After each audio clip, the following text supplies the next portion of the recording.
Excellent. We'll now reconvene the council meeting. Right now, we're coming out of closed session with a report, and the report with a recommendation that council appoints Timmy Brady to the BIA Business Improvement Area Board of Management for the 2022-2026 term of council. Can I have a mover and a seconder for that report? Councilor Byrne, Deputy Mayor Huntley, all in favor? That is approved. We will now move on to delegations. Ms. Sandra Hall is our first delegation today. Sandra, when you come up to the mic, if you just push that button, and when you're done speaking, just hit it again. There. Hello, Council.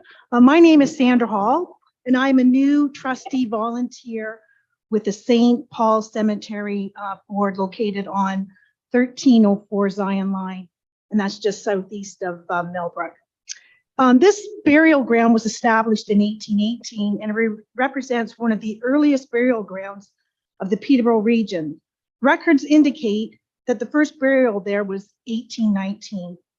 In 1885, St. Paul's Church was converted into a mortuary chapel, and the present chapel, this one here, was erected in 1897. This truly is a gem of historic heritage. St. Thomas Church in Millbrook, the trustees oversee the care and the continuation of the cemetery and the chapel. Efforts by the St. Paul Cemetery Board of Trustees to restore the chapel and the damaged headstones have been ongoing. This group has spearheaded a number of projects, including the restoration of many historic headstones, as well as improvements to the chapel, which received a new roof, shingles, windows on the portia, and thanks in part to generous donations from private donors. Our next project is to continue improvements to the chapel and restore and replace the bell. Our goal is to continue to restore this chapel to some form of its previous glory, to honor heritage, the land, and those who have passed this way.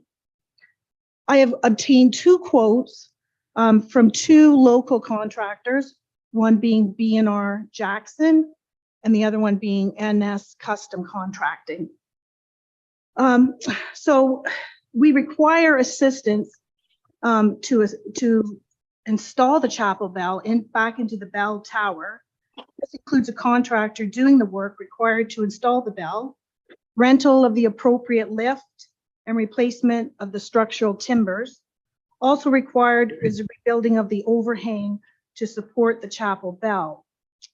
We are hoping to receive half the funds from this council and the other half through donations. Thank you for your time.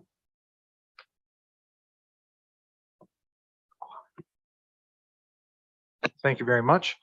Members of council, questions for the delegation today? Deputy Mayor Huntley. Through you, Chair. What are the quotes? How much are you asking for? Thank you. Yeah, okay. So the B&R Jackson is $5,650 and NS Contracting is $7,183. So I'm looking, if I could get half the money, that would be very helpful. Thank you. Other questions? Councilor Nacho. Thank you, through you, Chair. Have you been working directly with the Cavan Millbrook Historical Society in any capacity with this?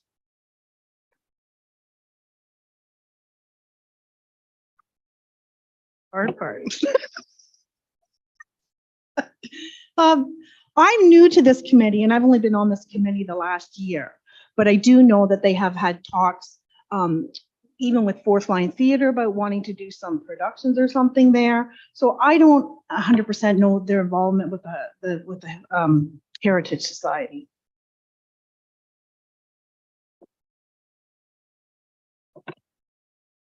Follow-up question, Councilor Nacho? No? Thank you again, through you, Chair. Is there a time frame when you were hoping to have this project completed? Yeah, thank you for that question. I'm hoping that we would do this year, And we have a decoration service up there, always Father's Day. And I was hoping to make the announcement, to get people excited that this was going to happen. And then, when you get them excited and they see other things going on, and the donations start to come in and things like that, right? So I was hoping definitely to have it done this year. Thank you. Other questions? Councillor Byrne? Through you, Chair. The capacity of the actual site as far as future burials, there's still some flexibility there, is there not? Like this is an ongoing thing. That's correct. It's 3 acres. And yes, there is definitely more room for more burials there as well. Yes. We're also looking at, we're looking into as a group, because some people now are interested in doing the scattered remains and things like that. Yeah. Other questions? So with regards to the delegation request, so we have just approved the budget, and obviously this wasn't an item that was identified. At this time, my suggestion is I think we have some precedent before. Ms. Ayat isn't with us today, but my suggestion was going to be that we direct Ms. Ayat and ECDEV to work with Sandra and a group from the cemetery to pursue a lot of this sort of historical grants and access to those funds that Bridget's our expert at locally, and try to find if there's opportunities for monies there, as we haven't identified it in this year's budget that's already been approved. So that would be my recommendation, and barring the outcome of that conversation, that they can come back to council again and we could have a further discussion at that time and see what we can do. Is that acceptable? So that's the motion that I have before us that I want to propose. I'm sure Ms. I could have spoken to it if she was here, but she isn't. So anyone want to make that motion, or I can make that motion? Look for a second. Lance will make the motion, seconder. I'll second it, and then we go for a vote. All in favor? That is approved. Thanks very much, Sandra, for that. We'll sure that staff will be in touch with you, okay? Thank you very much. Moving on, we have our second delegation, Mr. Barry Chalice. Mr. Chalice, if you want to step to the mic, same sort of process with the cadence of the button on and off. You got it?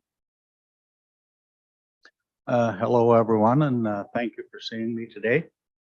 The reason I'm here is I'd like to voice my concerns about the decisions being made regarding the transfer station.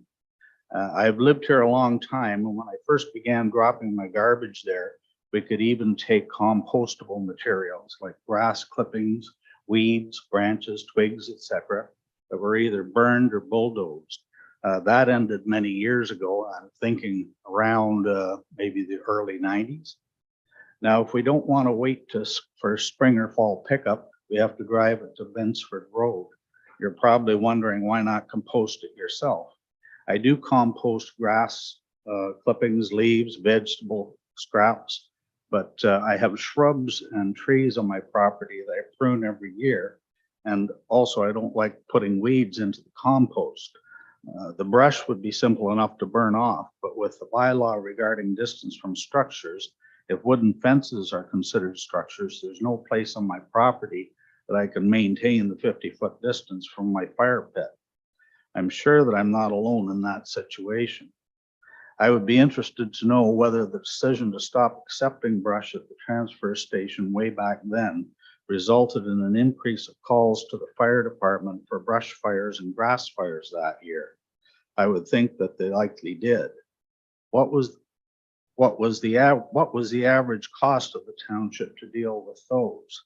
A controlled burn at the transfer station supervised by someone at the fire department would be safer and likely cheaper than small fires scattered all over the township. There may be some opportunities for savings there.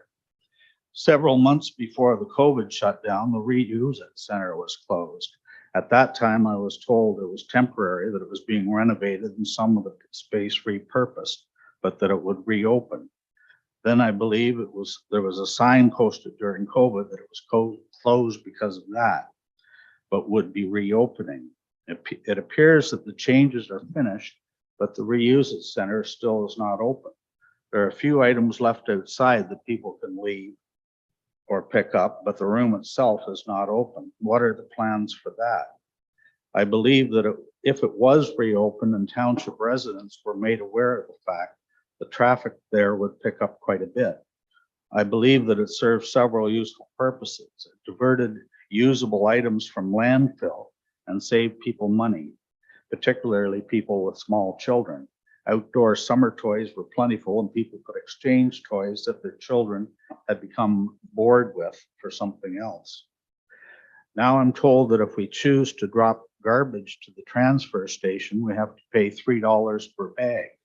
If we drop 2 bags per week for 52 weeks, that's an additional $312 per year, or have curbside pickup for free. The reason for this, I've heard, is that the amount of traffic at the transfer station has dropped significantly, and it's more expensive to have it hauled from there than curbside pickup costs. I find that hard to believe. It seems to defy logic. If that is in fact the case, I think you should have a closer look at the contracts for waste disposal. Someone is overcharging. I feel that the fee to drop garbage to the transfer station is unfair for some of the residents to pay twice. We pay for curbside through our taxes, and then again, if we drop bags ourselves. I expect that someone will point out that that would be my own choice, and that it's far more convenient for people to have curbside pickup. That is true, but I found the curbside times for recycling can vary greatly. If people put household garbage out at curbside the night before, they take the chance of having it strewn all over the street by the morning. I have already had problems with raccoons, and if I used curbside pickup, I believe that those problems would be worse. My concern is that we got to this point because of decisions the council has made without any input from residents. My greater concern is that if saving money is truly the reason for this change, then it's only a matter of time until someone points out how much could be saved by closing the transfer station completely. Then, when we need to get rid of scrap wood, metal, batteries, electronics, styrofoam, or excess amounts of recyclables, we'll have to drive them to the other end of the county, as we already have to do to get rid of the compostable materials. Or we can keep them around the house until 1 or 2 times per year where there are special pickups. And how convenient is that? I don't want that to happen. If we don't want that to happen, it will be on the backs of people who are paying the $3 per bag, and that's not right. In conclusion, I want to point out that decisions you make today have repercussions down the road. No compost at the transfer station, there's less traffic. No reuse at center, less traffic. Pay to drop garbage, less traffic. I'm seeing a pattern here. It seems that with each step along the way, council is using the fact that there is less traffic or reducing costs to justify reducing services. So our taxes go up, but the services we're paying for are being whittled away. I believe that reopening the Reuse It Center would significantly increase traffic and reduce items going to landfill. That would be a step in the right direction if you ask me. I would think that you already have email addresses for most residents so that it would be simple enough to make sure that people are aware of the fact when the Reuse It Center finally does reopen. It could also include a poll regarding the use of bag tags. That way you would have a sense of the number of residents that oppose that change. After all, the purpose of any government at any level is to represent the will of the people. How are you supposed to do that if you don't know what the people want? In closing, I would ask 3 things. When is the Reuse It Center scheduled to reopen? Number 2, will council consider putting the bag tag option back on the table for another vote after polling residents to gauge the concern about their decision? And number 3, would council consider accepting brush and yard waste at the transfer station? And thank you for your time. Thank you, Mr. Chalice. Any questions for the delegation? Seeing none, we're looking for a motion to receive that delegation and the presentation therein. Councilor Byrne, Councilor Natshaw, all in favor? That is approved. Thanks very much, Mr. Chalice. Oh, and just for clarification, the April 1st is the scheduled date for the reopening of the Reuse Center. Yeah, that was a few, 2-3 meetings ago, maybe now that was announced. Anyways, April 1st is a confirmed date for the Reuse Center. Okay, thank you. Now, before I leave, Nelson, you might have a better idea. You were on the fire department back in the early 90s, right? Where you were, yeah. Do you know why that decision, was that council's decision, or did that come from higher up to stop burning there?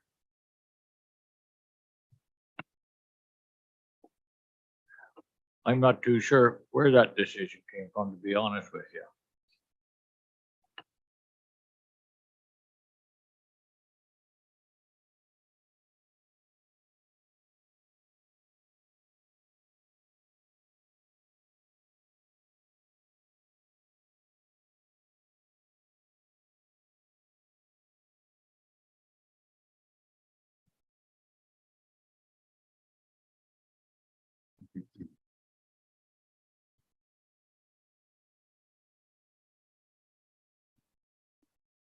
Are you there, Robert? I am here. I'm here. Yes. Did you want me to begin? Absolutely. Thank you. All right. Thank you. Your worship and members of council, it's certainly my pleasure to be here today and from distance, but certainly here to present the results of the phase 1 work on the new Parks and Recreation Plan. Next slide, please.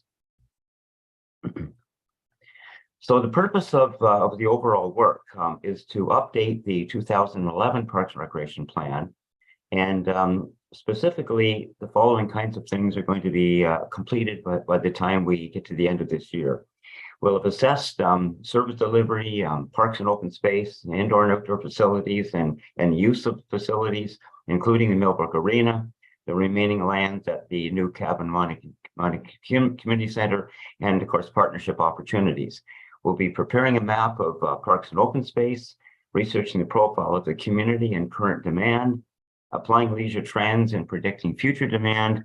And in terms of recommendations, we'll be providing a belief statement, guiding principles, Vision 2035, and a strategic action and implementation plan, and various other supplemental recommendations to round out the work toward the end of this year.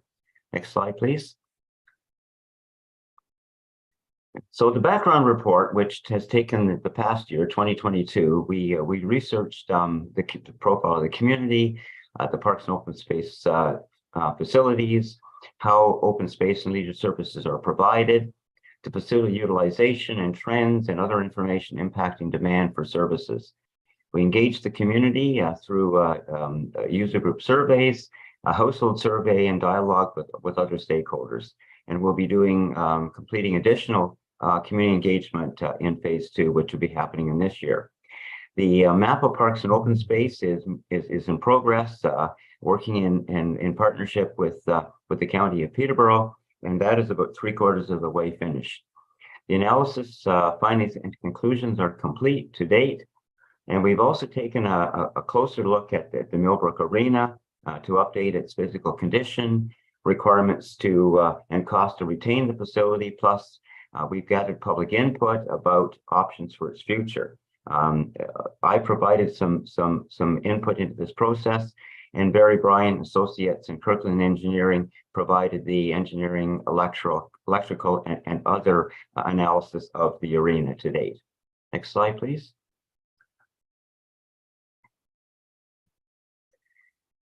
So phase 2, which is what we're in right now, will really be the recommendations phase. And phase 3, although not approved yet, is proposed to prepare conceptual plans and designs to preferred option for the Millbrook Arena and site, the remaining lands associated with the new community center, and possibly some other parks to be determined later. Next slide, please. So some of the key characteristics of the community. We did a fairly deep dive into this. I'm just going to provide a few of the highlights. As you know, your population is around 10,000.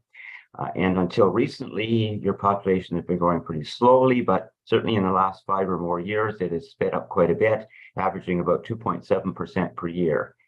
The age profile of your community, you're a bit younger than Peterborough and surrounding area, and you've been getting a little younger recently, but the population of the township is still older than the provincial average by a fair bit. We also looked at ethnicity, education, and income. All of those are factors in determining demand for recreation. Next slide, please. Looking ahead at the planned settlement pattern and growth pattern, about almost all of the new residential development will be located within an enlarged Millbrook settlement area. The population by 2051 is expected to be in the order of 18,000, almost double what it is today, growing at a rate pretty similar to what has been the case in the past 5 years. However, the age of your population is going to begin to get considerably older, with the seniors population probably tripling by the time you get to 2051. And all of these factors will have quite an influence on the demand for leisure services and the kinds of services that will be provided, need to be provided, looking down the road 10, 20, and 30 years into the future. Next slide, please. We looked at demand assessment within phase 1, and we'll be doing a bit more of this in phase 2, but so far we've taken a look at how facilities are being used and other local trends in use, factored in national leisure trends, tried to account for COVID-19 because it had quite an impact on demand for a couple of years, and we're just starting to recover from that now. We consulted with municipal staff and gathered a great amount of detail that they have, completed a household survey. 319 households participated, and that equates to approximately 900 residents, or about 1/10 of your population. It was promoted widely through newspaper article and the township website, social media, etc. And the survey ran from late June to the end of July. We also completed 21 detailed user group surveys, which represented pretty well every group that's using their facilities at the moment. And we've also had ongoing communication with various stakeholders like the Board of Education and some local interest groups. Next slide, please. Now, looking at unmet and growing demand, this is the information that's been coming out of the phase 1 research. So the following facility and program gaps have been identified from various sources and trends. And we're looking at current unmet demand and near term, certainly what we're predicting within the 10-year framework of the Parks and Recreation Plan. So some of the markets that are underserved or are going to be underserved include children, adults, and older adults. And some of the programs and facilities, sort of the top requests and trends, the whole aquatic area, everything from indoor pool to aquatic programming, water play facility, preschool and children's programming, including day camps, fitness and wellness facilities and programming, gymnasium facility and programming, rectangular fields, particularly soccer, baseball, softball, the creative and performing arts, racket sports, including tennis, pickleball, and gym sports, cycling and skateboarding. Those are some. Now, there are others as well, but those are the ones that the collective research to date have been identifying as being in fairly high demand, or will be very soon. Next slide, please. Now, looking at the household survey, one of the things we asked residents was if they were going to invest, looking at municipal tax dollars, invest in recreation facilities, what would be their top priorities? And so the first 10 out of 36, which we included in the survey, included indoor pool, an outdoor water play facility, trails, nature parks, playgrounds, libraries, farmers market, outdoor skating rink, youth recreation center, and indoor fitness, including aerobics and equipment-based components. Next slide, please. The following 10 out of 36 would include picnic areas and pavilions, multi-purpose outdoor sport courts, an older adult recreation center, outdoor basketball courts, rectangular fields, which would include soccer, gymnasium, facilities to accommodate creative arts, handcrafts, and artisan activities, baseball and softball diamonds, tennis courts, and multi-purpose activity and meeting rooms. Now, obviously, there were some others taking us right to 36, and a few others that people identified that weren't even on the list. But those are the top 20 that have been identified to date through the survey. Next slide, please.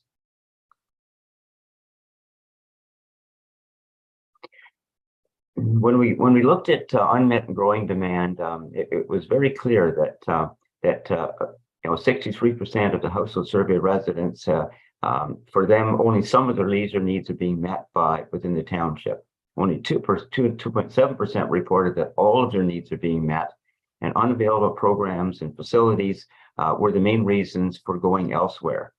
90% of household respondents would like to see Parks and Recreation services become higher priority of the municipality.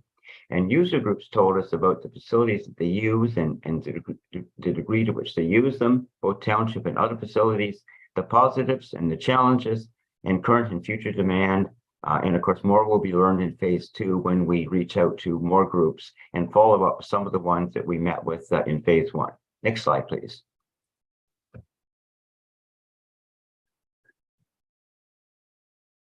We're looking at parkland.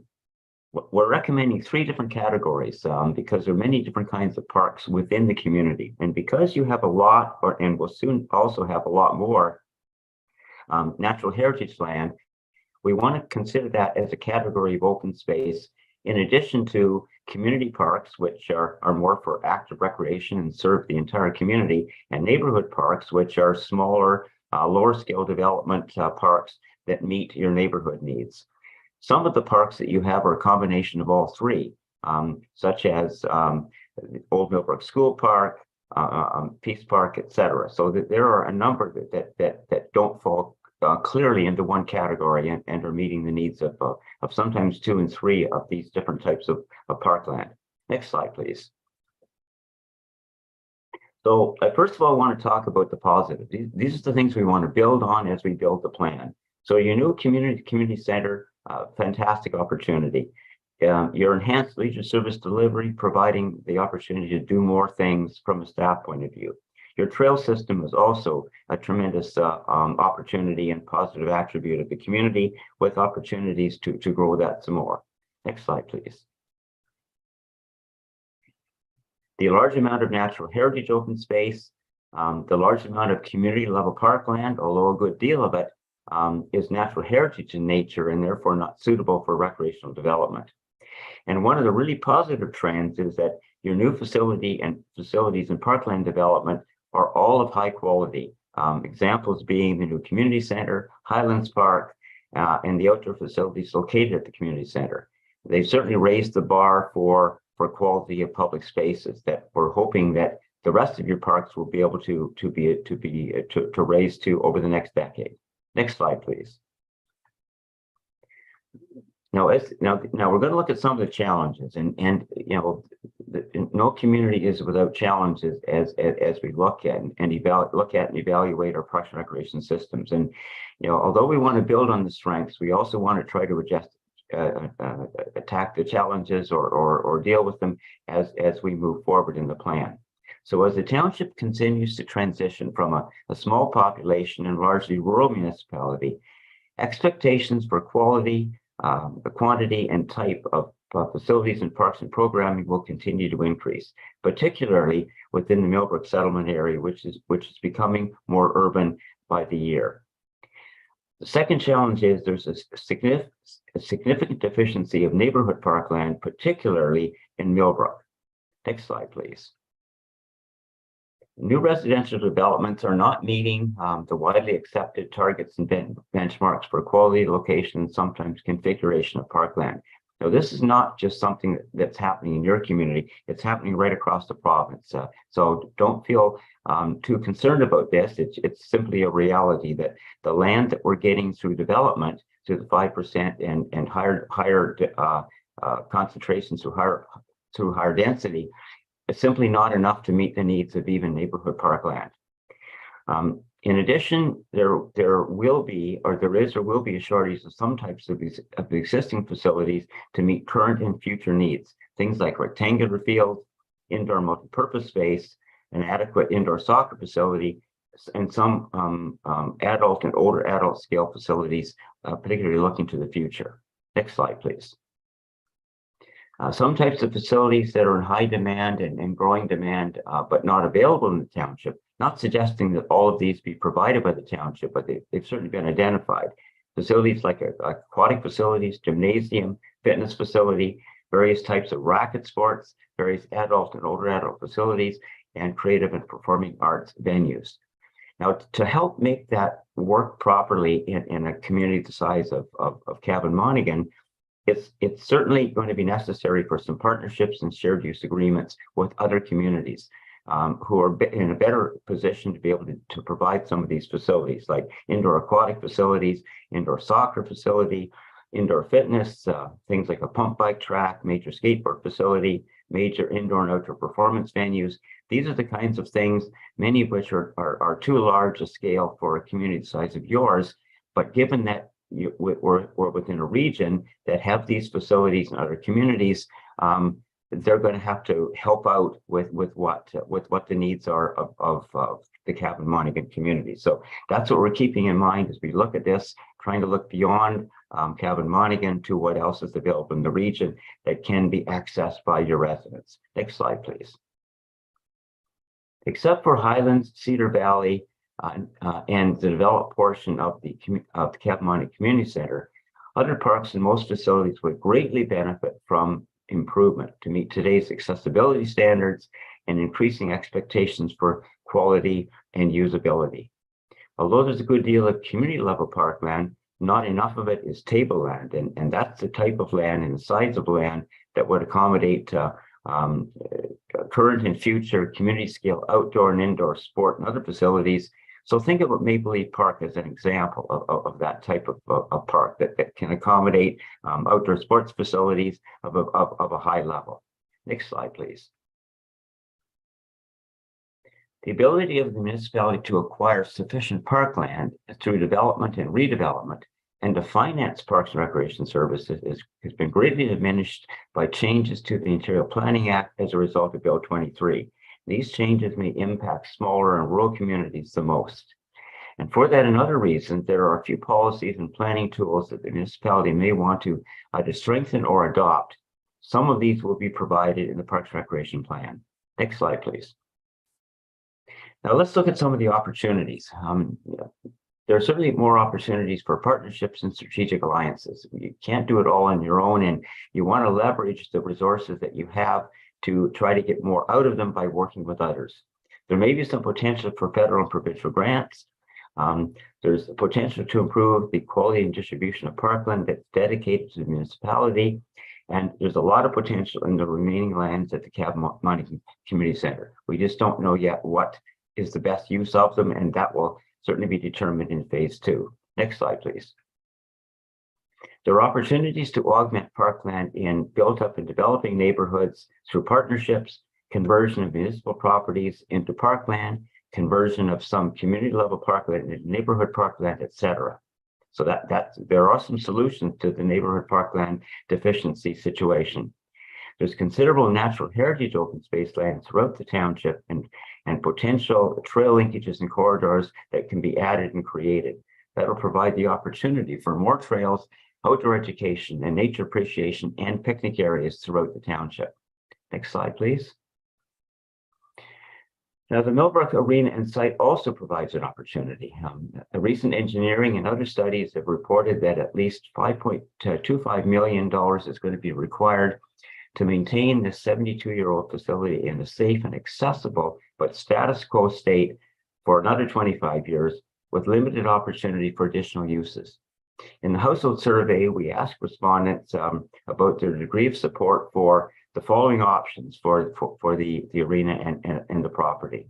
So the first option was to invest at least $5.25 million to increase accessibility, but otherwise maintain the facility in a status quo state. The second option was to invest considerably more. We don't know how much, but certainly more, to increase its usability and improve the interior and exterior appearance. The third option was to replace the building with a signature downtown park that would incorporate Needler's Lane and nearby open space. And the fourth option was to sell the property for commercial and residential development. Now, the overwhelming favorite of survey residents, 82.5% of them, was to see the property repurposed into a park to complement the downtown and provide valuable cultural recreation opportunities for residents and visitors. The other parks received a much lower score on the positive side, and I can speak to that if we need to. Next slide, please. Now, the phase 2 report, which we're beginning to work on for this year, will continue to update the background report. As I mentioned, the title, it is a work in progress, and much new information will be collected as we work through phase 2, and we'll continually update it to the end of the year. Additional park assessment will also be done and additional community engagement will be completed. The recommendations will be founded on what's in the background report and will also provide a belief statement, guiding principles, and Vision 2035, which will look out to 2035 and beyond. But the main part of the recommendations will be the strategic action plan and the mapping associated with it. It'll be prepared to provide direction to 2035 and beyond. We'll be looking at leisure service delivery, cultural and recreation facilities with a bigger focus on the arena, the Millbrook Arena, and the remaining lands at the community center, as well as revitalization of older parks. Parks and open space, including planning and provision guidelines for parkland and facilities, programming and implementation, looking at timing, costing, funding, and financing. Next slide, please. Now, Vision 2 will also include some additional community engagement. We're beginning to reach out already to additional interest and user groups to learn more about their needs and to advance the recommendations. In some cases, we'll be asking user groups for their thoughts on emerging ideas that we'll be bringing forward. Near the end of the process, probably in the fall, we'll be conducting a community forum to provide input into the emerging draft plan. We'll be reaching out to residents, stakeholders, staff, and council to attend that event and provide us with input on how the plan is taking shape. And during this year, we'll be posting information to the township's website. This background report will be summarized and included. The household survey can be included, and the results of the draft plan as that's emerging and prior to the community forum will be posted on the website. Next slide, please. Now, phase 3, although not approved yet, is proposed to include the following: conceptual plans or designs for the Millbrook Arena and site, whatever that may be, the remaining lands at the community center, and other possible parks such as Maple Leaf, potentially a new sports park, Old Millbrook School, Edgewood, etc. That'll be determined. But those are some examples of parks that might benefit from a design to enhance them looking into the future. Next slide, please. So, since the future of the Millbrook Arena property will influence decisions about how best to provide and locate other cultural recreation facilities, including how best to develop the remaining lands at the community center and pursue partnership opportunities, council direction about the future of the arena will clarify how we proceed with phase 2. Next slide, please. So some of the things to consider when you're looking at the Millbrook Arena. The poor and deteriorating physical condition of the 72-year-old building, the accessibility deficiencies which have to be addressed to meet the provincial standards, the undersized playing surface, the facility is underutilized and there are inaccessible components. There's very limited on-site parking and it's located in a floodplain. At least $5.25 million is going to be required to maintain the building in its status quo for another 25 years. Much more investment will be required if you want to increase usability and appeal. And that minimum $5.25 million investment would support many other types of facilities in the community. And if it's invested in the arena, there will be less to invest in other facilities that are also going to be needed. The annual operating deficit at $30,000 will increase. There's strong support in the community for the downtown park option, and there may be a better option for indoor soccer that if it's acted upon, it could be accomplished for 1/10 of the cost of renovating the arena. Next slide, please. So the next steps, this is our last slide. Provide council with the opportunity to review the background report, report back to council in May for further discussion and direction regarding the future of the Millbrook Arena within the context of the entire Parks Recreation Plan.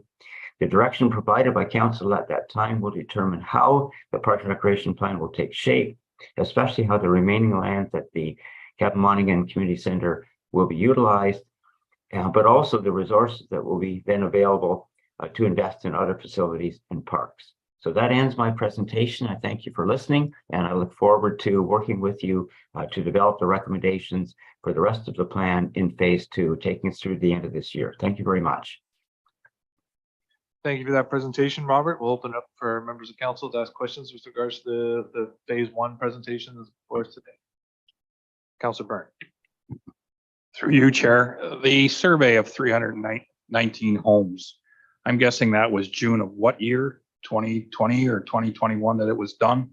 What I'm really interested in, it sounded like when I read through the notes that you were asking for all the respondents in each of the 319 households to give their own voices to whatever they thought was important. I tried to find, is there some place that I can find basically how that survey was worded? And I don't need to know the names of, but I would love to know what the representation was across the township for the number of the 319 homes that you looked at, and maybe even why you held it to 319 homes. Through you, Mr. Chair, the survey was indeed completed last year through I think it was June 22nd to the end of July. We cut it off at that point because we could see that the numbers of people responding was dwindling down, and 300 plus is a good number for the size of your community, and it's certainly represented when you consider the number of people who live in each household, represented about 10% of the population, which again is a good number.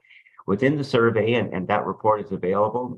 It is in the background report. I think it's Appendix A in the background report.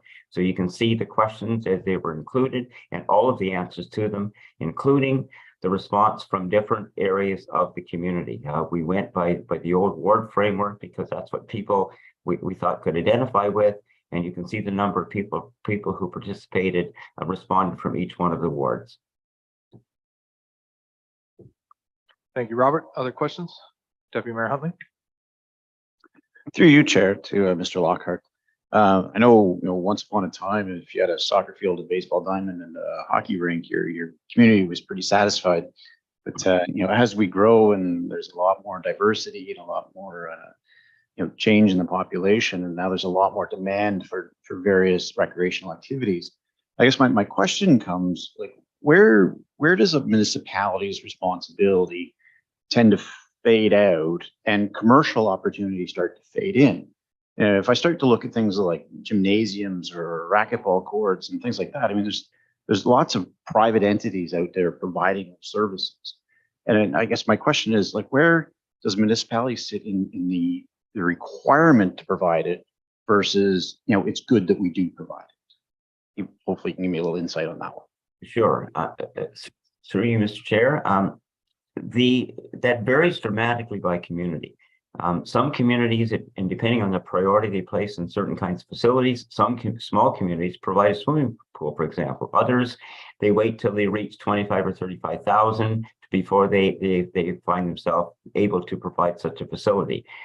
Some communities provide indoor soccer, others don't.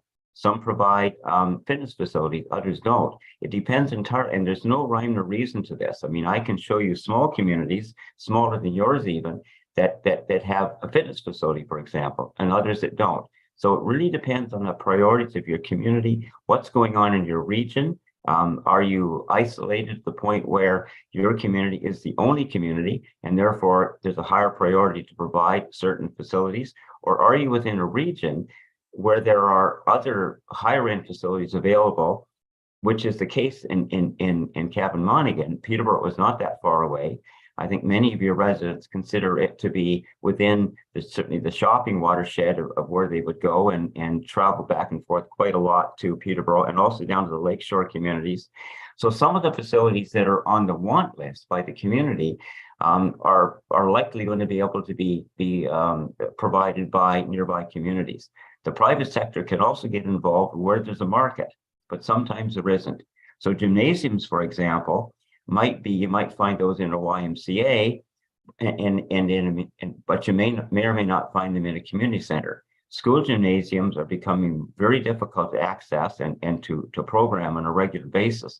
So we're finding that municipalities now, when they're building a multi-purpose community center, are adding a gymnasium along with the hockey arena, multi-purpose space, sometimes a fitness center, in your case, a walking track, So it all depends on the resources and the priorities of the community and what's in the region that can be accessed by your residents. And we'll keep all of that in mind as we're looking at how best to recommend facilities for your community over the next decade and beyond. I hope that answers your question. Other questions? Councilor Byrne? I can't quote it right here because I'm looking at some of the statistics that you quoted for population in the community. I have it page 89 here as one of the references that most of the people in the township live in the hamlet designation of Millbrook, which I don't find accurate. The other thing is, at one point you mentioned in your report that just under 44%, I think it was, of people mid-age, and then just slightly over 44% were above that age bracket. And then it was like 17 point something age 0 to whatever the first cutoff was. I kind of thought those numbers should have added up to 100, but they don't. I'm just wondering what you're looking at for this concept that the largest part of the population lives in the hamlet designation of Millbrook.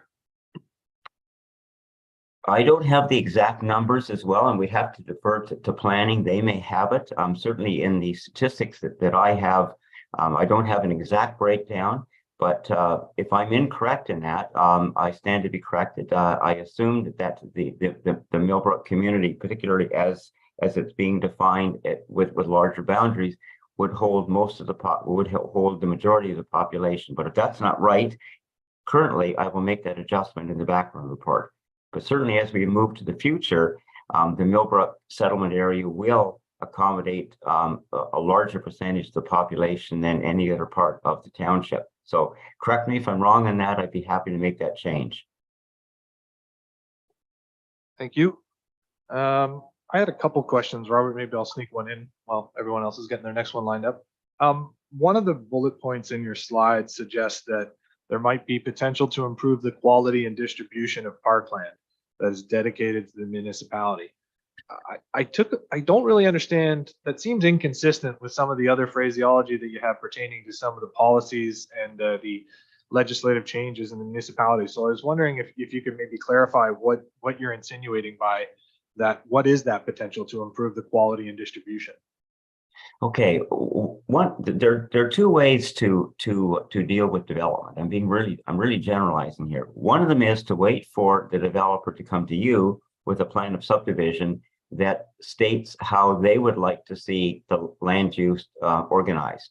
And sometimes they're very generous or they're very knowledgeable about how to provide parks and open space within a residential development, but sometimes they're not.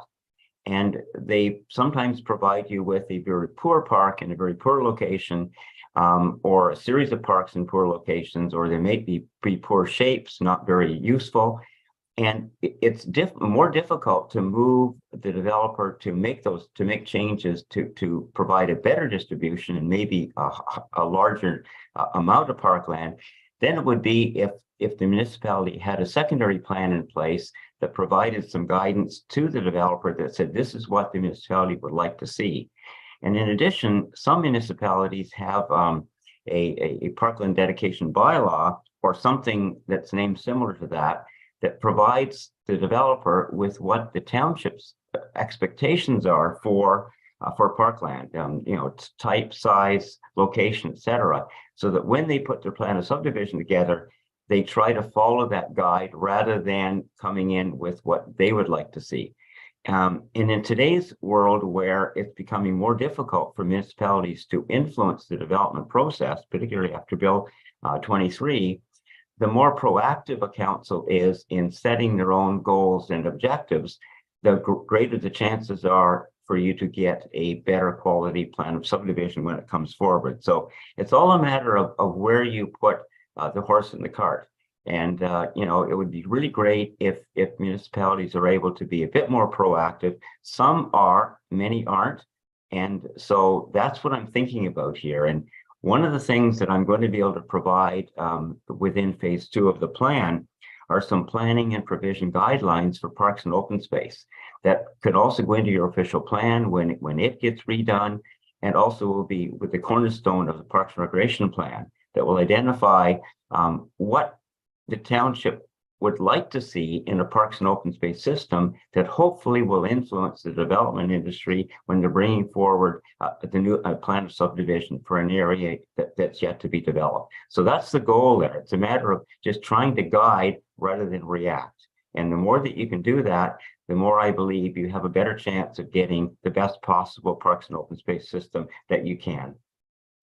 Okay, so what that comment is pertaining to then is really for new plans of subdivision. But at the end of the day, as you've alluded to in earlier slides, there is a more and more diminishing leverage that municipalities have. So regardless of the presence of those documents or reflections in the official plan, at the end of the day, and my understanding is it really comes down to an open, carte blanche negotiation when it comes to any components beyond the legislative requirement percentages that developers are required to provide municipalities.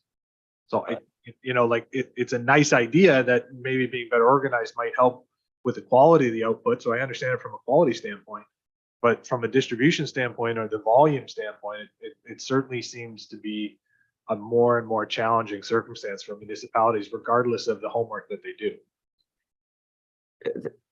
Through you, Mr. Chair, that is correct. But again, the more proactive you can be, the better your chances are of getting a good result. And it's a hope, but it's better than, I believe it's better than being in a reactive position where it's much more difficult to move the needle once you see what's proposed, because the developer isn't always looking out for the municipality's best interest. Sometimes they are, sometimes they know that a quality community sells their homes faster. But in a world where demand is high, sometimes that isn't the motive. So I'm speaking here, trying to work on behalf of the municipality to provide you with the best possible ammunition and opportunity to get the best plans possible in the future. Okay, that's my goal. No problem. Another follow-up question that kind of alluded to in Deputy Mayor Huntley's comments was, the other factors of the other players with regards to parkland is the school boards and the educational facilities. Adjacent to or across the street or the future street from the lands for the CMCC, it's a 5-acre or so parcel for a new school to be erected there. We've had issues. The school board operates completely independent of the municipality, and there's always, yin and yangs and push and pulls with regards to the composition there.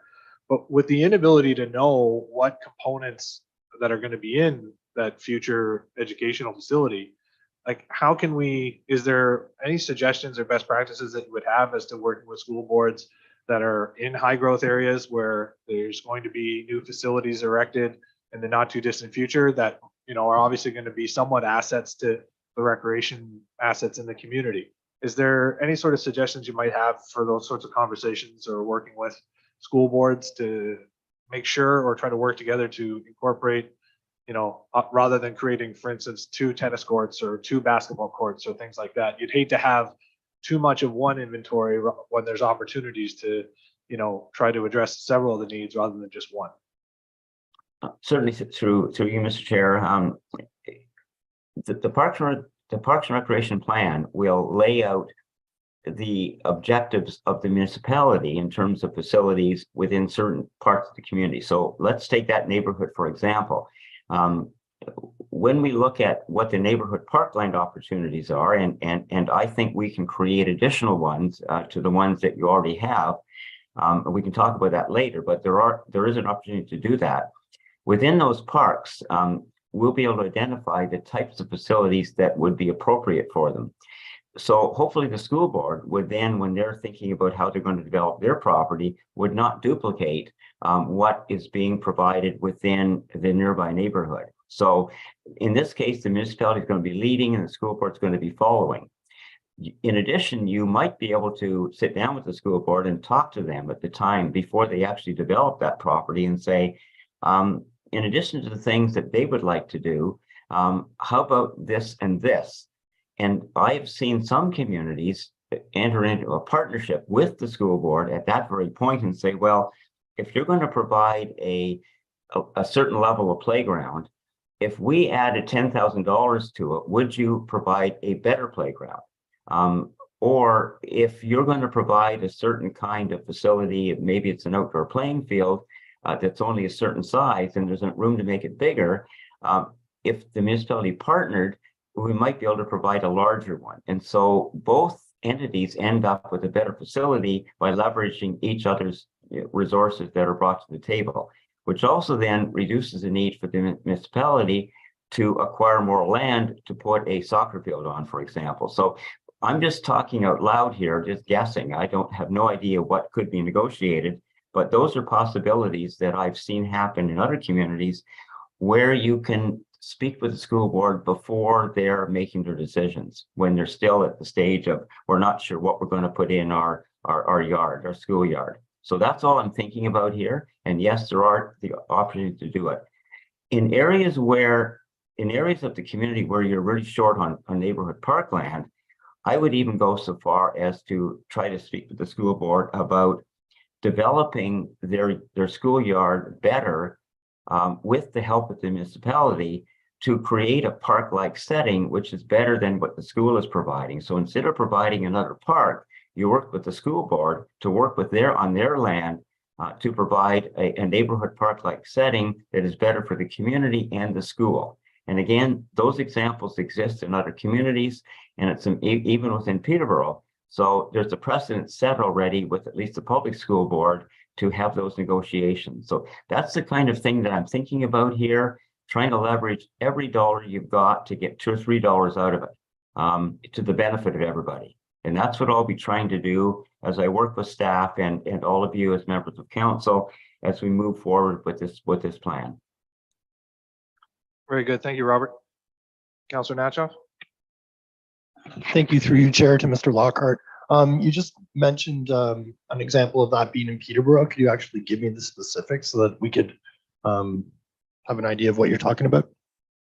I'll have to double check this, but I think it's St. Teresa School is one of the locations where the city of Peterborough partnered with that particular board to provide a better playground, because there was a shortage of neighborhood parkland in that part of the city, and the only way to solve the problem was to work with that particular board and enhance the quality of facilities that exist within the schoolyard. I believe in that case there was actually a public elementary school beside it. I'll have to double check my map on that to make sure, but that was one example, and I would have to check, but there are others as well where that has happened, and we've recommended to the city of Peterborough, having done similar planning work for them, that working with the school board to cooperate is a good way. Now, in addition to that, at the high school level, City of Peterborough and the public board and the separate school board have partnered on multi-million-dollar projects, outdoor sports fields, for example, artificial turf fields, where the city and the boards work together to provide those facilities. And you have a similar opportunity at Crestwood that is still available to you to consider as we move through phase 2 to the end of this year. So those are some of the examples I can think of without digging into my files to get more specifics. Thank you, Robert. Ms. Hurley? Thank you, Mr. Chairman. Just for Mr. Lockhart's, it's Tass High School is one, and so is Fleming. Other questions, members of council? Deputy Mayor Huntley? Through you, Chair, to Mr. Lockhart. I know one of the things that we've noticed a trend of in the last little while is, our parks seem to be competing with backyards. And that is, a lot of people are building, fairly elaborate, park-like structures in their backyards, whether they're, slides and playhouses or trampolines and everything like that.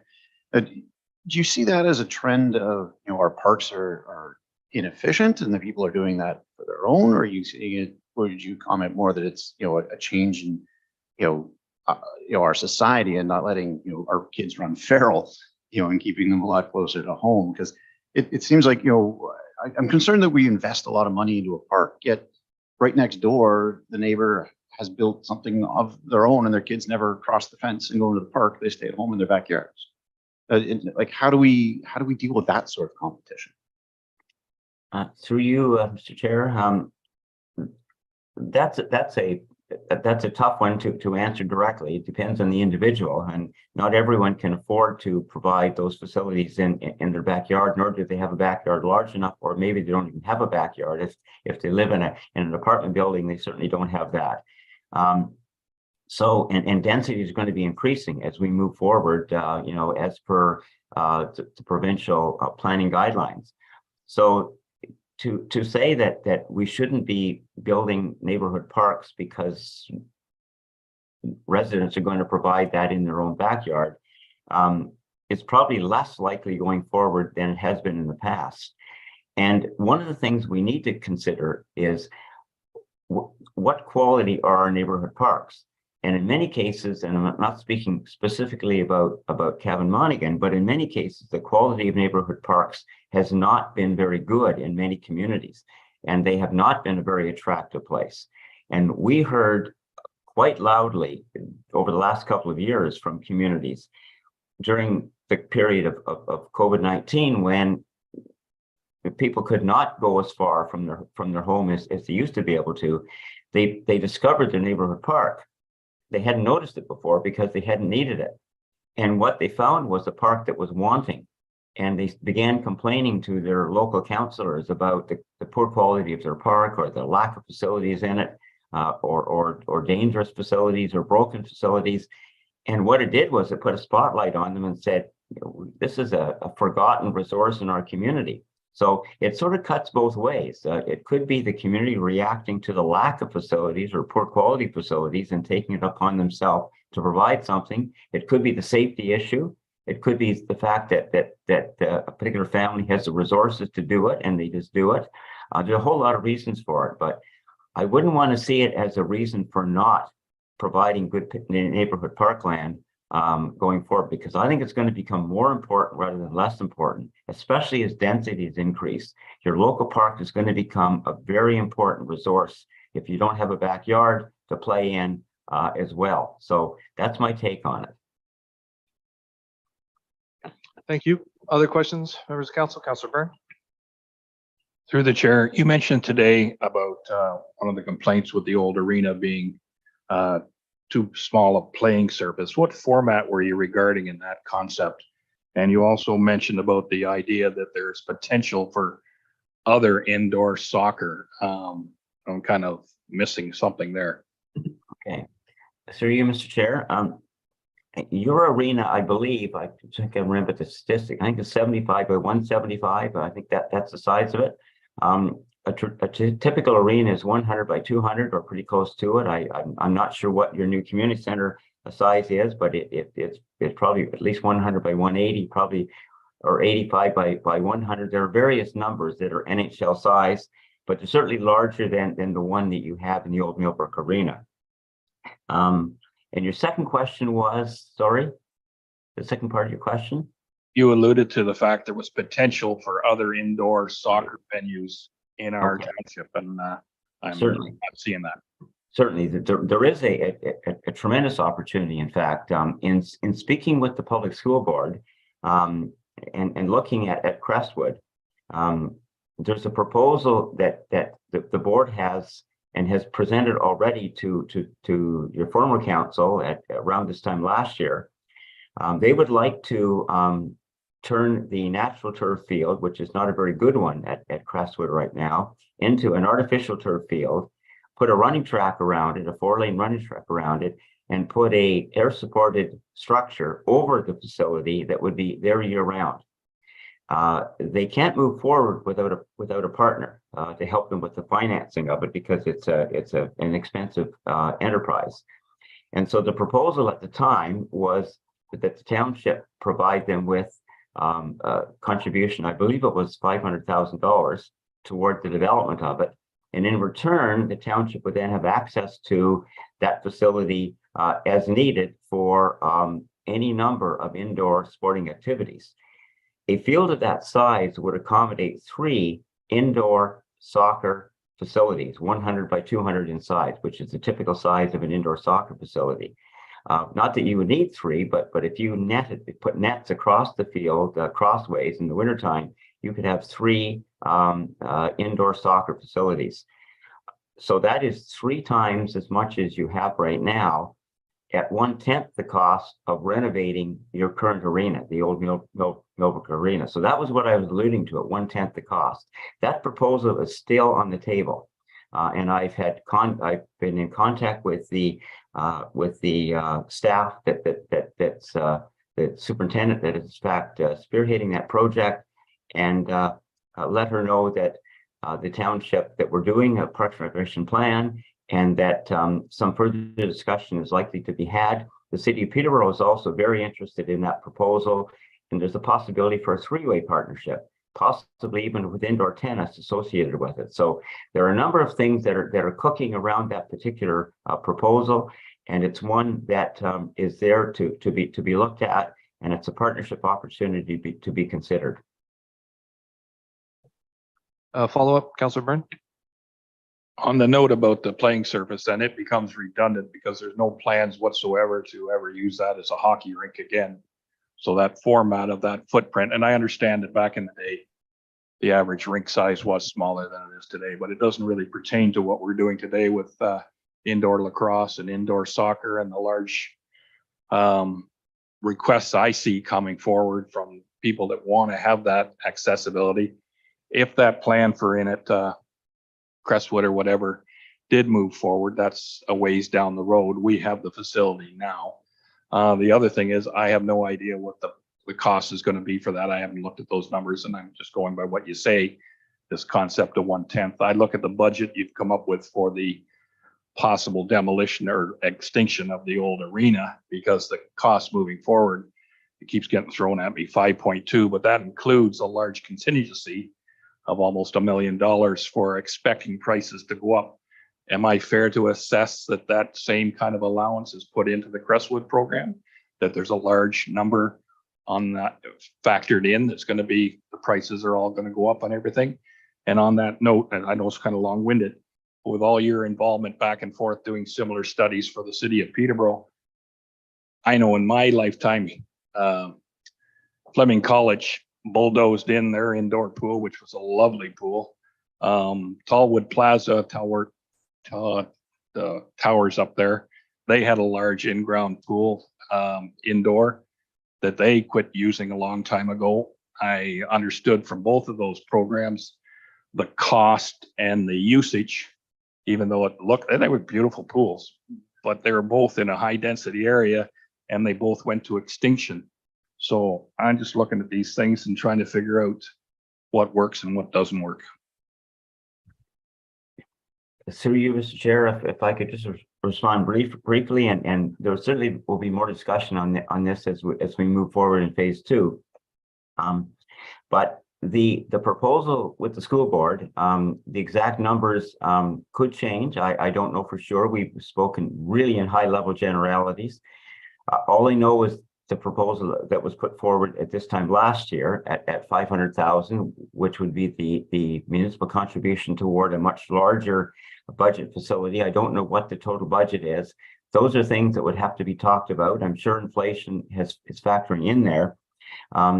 Concerning the pools, certainly the college pool was getting pretty old, and they also wanted the location to build I believe the Steel Center, which is a student center, and they only had room to have one. And yes, the costs were high for operating, and they made a decision to not maintain that pool. A lot of community members were disappointed about that. The city of Peterborough right now it certainly has a proposal in front of them to build a multi-million-dollar indoor aquatic facility at Morrow Park, just waiting for federal and provincial grants to become available to allow that to happen. Just finished doing the feasibility study for that, and that will add considerably to the inventory of indoor aquatic facilities in the Peterborough region, of which there's a very high demand, by the way. I certainly can't imagine recommending that your township provide an indoor aquatic facility. That is just beyond the financial scope of what you can consider. And so that's when I was alluding to earlier about partnerships and looking at the wider region for some kinds of facilities that are in high demand, but are beyond the ability of a township the size and financial capabilities of Kevin Monaghan to provide on their own. So don't worry about the swimming pool, but some of the other facilities may not be completely out of reach, particularly if you can work with others to get them done. So I just want to go at this with as open a mind as possible, looking at the best opportunities for you moving forward over the next 10 years and beyond. Thank you for that, Robert. And just on that subject, before we move on, I believe when council was considering some years ago the Crestwood proposal, there was no commitment from the school board with regards to any amount of the funding for the project at the time. Has that changed? Through you, Mr. Chair, I don't know. I've been communicating over the last few weeks, certainly no more than a month ago, with the superintendent who's involved with that. And we didn't talk numbers. We're keeping the conversation at a very high level because it was still early days, and didn't have any commitment other than a staff one to carry on the conversation. And so we just kept the door open for further discussion down the road. And at that point, I'm sure more detail will become available. Thanks, Robert. Other questions? Seeing none, a motion is to receive the presentation from Robert Lockhart from the Rethink Group for the Vision 2023 Parks and Rec Plan. Looking for a mover for that recommendation, Councillor Councillor Natchoff and Deputy Mayor Huntley, all in favor? That is approved. Thank you very much, Robert. Thank you. Look forward to seeing you in May. Yeah, absolutely. Thank you, Robert. I'm just All going right. to take a 3-minute break, if you don't mind, just a recess for 3 minutes. Thank you.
Hello.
Okay, thanks for that. We'll now resume the council meeting, and we are at item 11 on the agenda today, which is the minutes of the regular meeting held March 6th. Looking for a mover to approve the minutes. Councillor Byrne, Councillor Natchoff, all in favor? That is approved. We now move on to reports, and the first report is 12.1, Parks and Facilities Rec Plan Background Report Phase 1. I believe, who will be speaking to this report? Is it Chris Allison? Perfect. Thank you, Chris. Good afternoon, Mayor and Council. I have before you Parks and Facilities Report 2023-01, Parks and Recreation Plan Background Report, Phase 1. The recommendations before you are that Council receive Parks and Facilities Report 2023-01, Parks and Recreation Plan Background Report, Phase 1 for information, and that staff report back in May 2023, regular council meeting on Phase 1. First off, I'd just like to thank Mr. Lockhart for his presentation. It was a good overview of the Parks and Recreation background report, which is in this report. Within this report, there is the Barry Bryan Associates reports reviewing the condition and assessment of the Millbrook Arena. If there's any questions, I'm happy to answer. Thank you, Chris. So the background report for the presentation we just received. Any questions for Chris? Seeing none, look for a motion to receive that for information. Deputy Mayor Huntley. Counselor Natchoff, all in favor? That is approved. Thank you, Chris. We'll move on to item or report 12.2, finance, the statement of remuneration and expenses. Ms. Pope.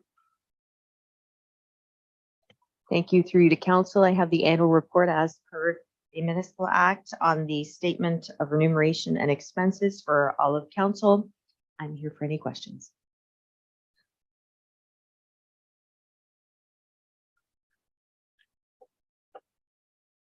Thank you, Ms. Pope. Any questions, members of council? Seeing none, looking for a mover to receive that report. Counselor Natchoff, Counselor Edgerton, all in favor? That is approved. Report number 12.3, Wiseman Official Plan Zoning Bylaw Amendments. Karen Ellis is not, oh, there you are, Karen. Sorry, I couldn't see over the pedestal there. Karen. Mayor Graham, members of council, planning report 2023-13 is before you today with the following recommendations.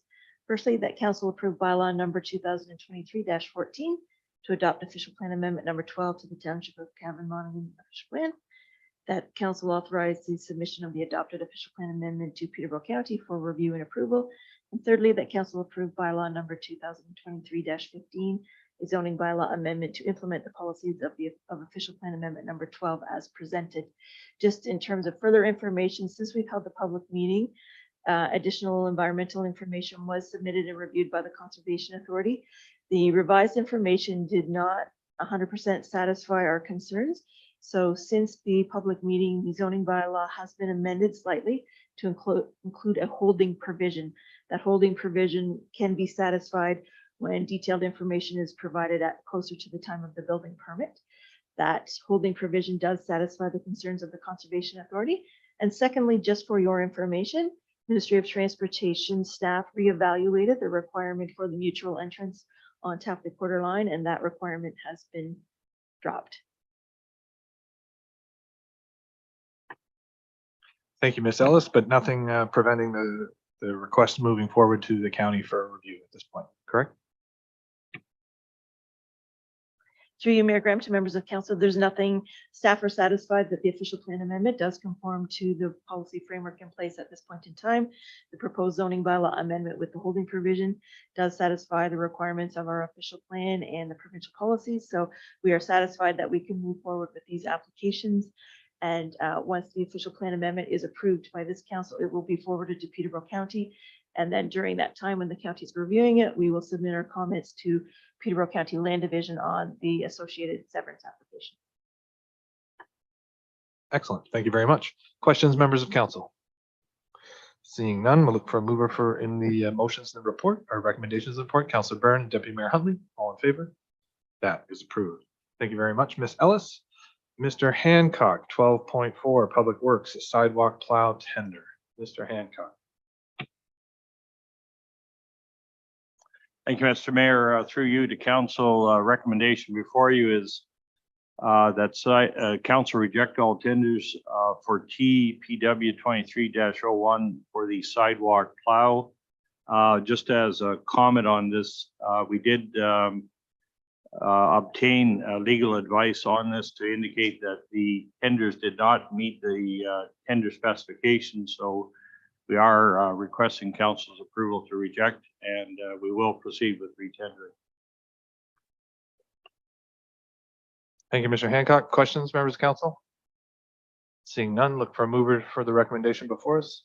Councilor Byrne, Councilor Natchoff, all in favor? That is approved.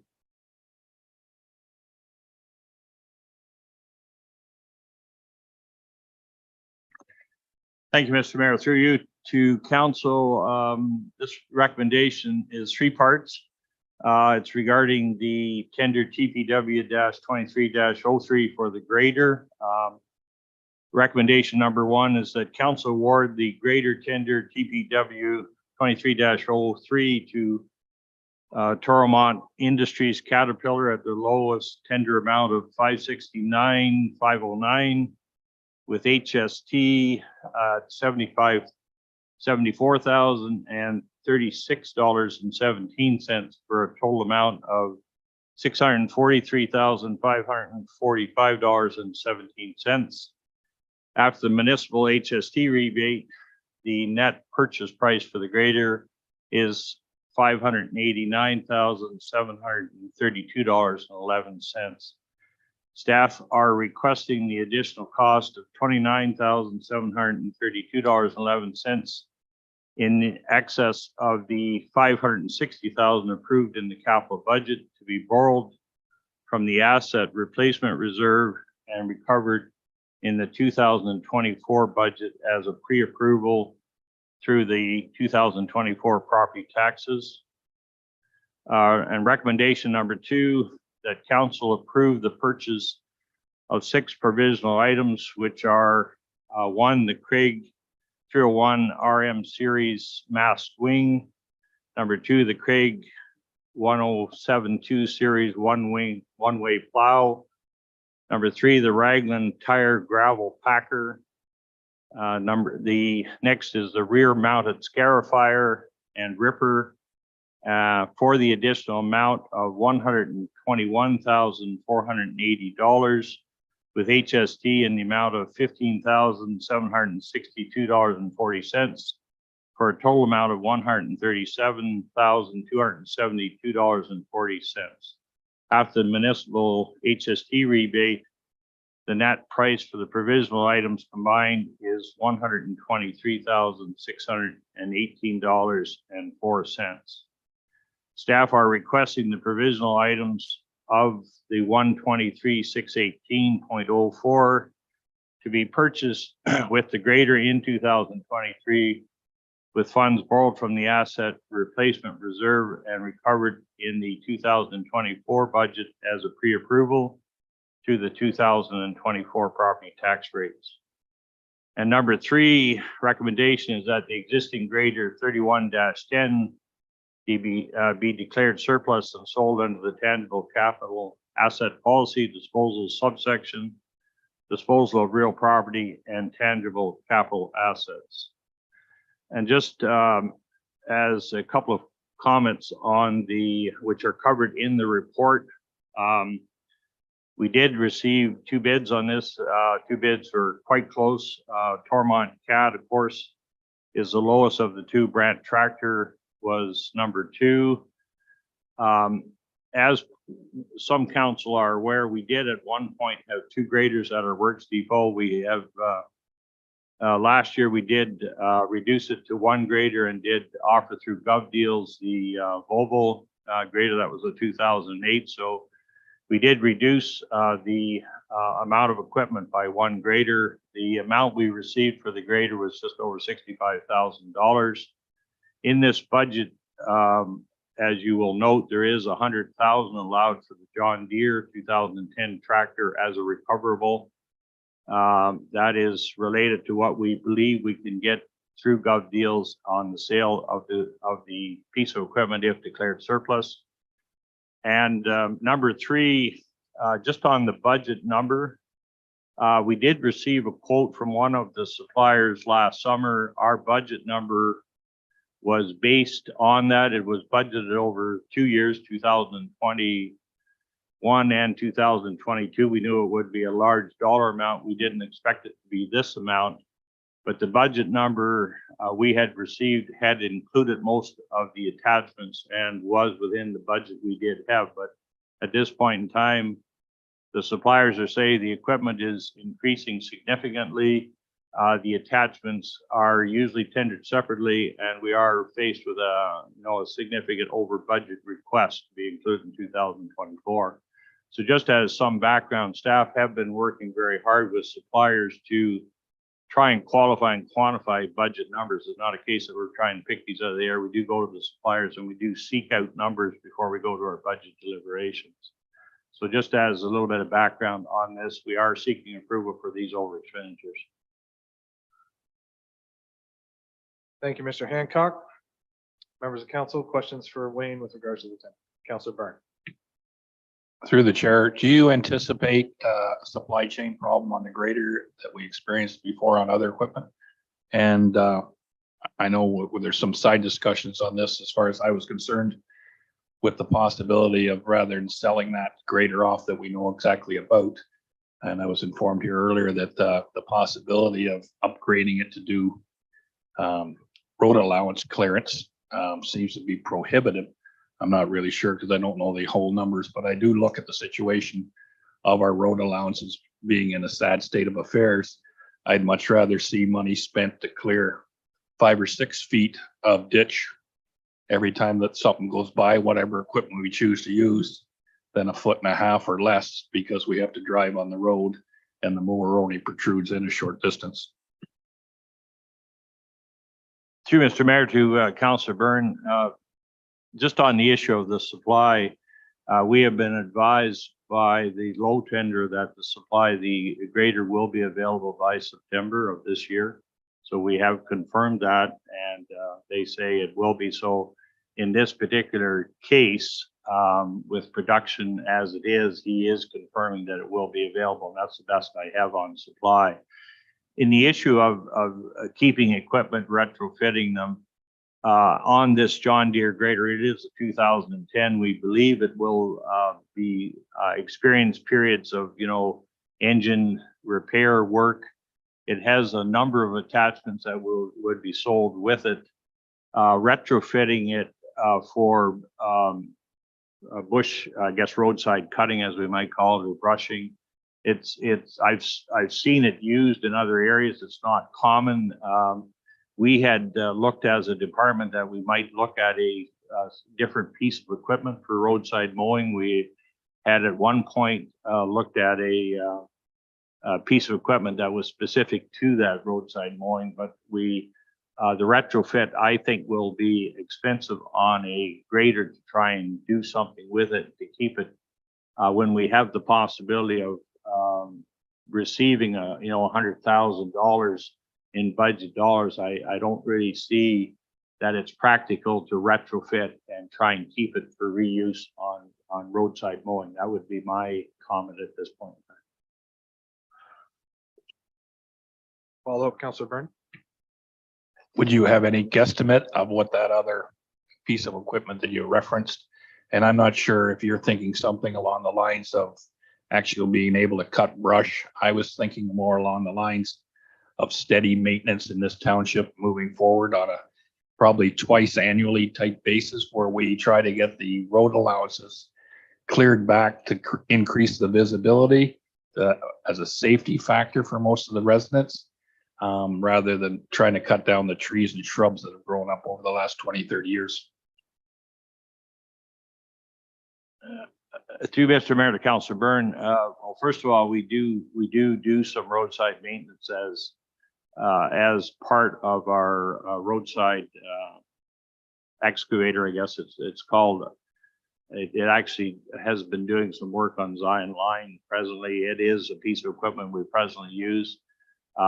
We have done the roadside cutting through a tractor attachment. I think it would be more reasonable for the municipality to consider something that might relate to the rubber tire backhoe or something of that nature, more so than getting into a greater retrofit on something on that lines. And I would, I think staff could investigate that. We were looking at a larger piece of equipment. The capital cost was quite high. We withdrew that from budget deliberations because of the capital cost. So I think retrofitting existing equipment, but I think we should be looking more at a rubber tired loader or rubber tired backhoe, something like that, rather than try to work with this existing grader. Follow-up question, Councillor.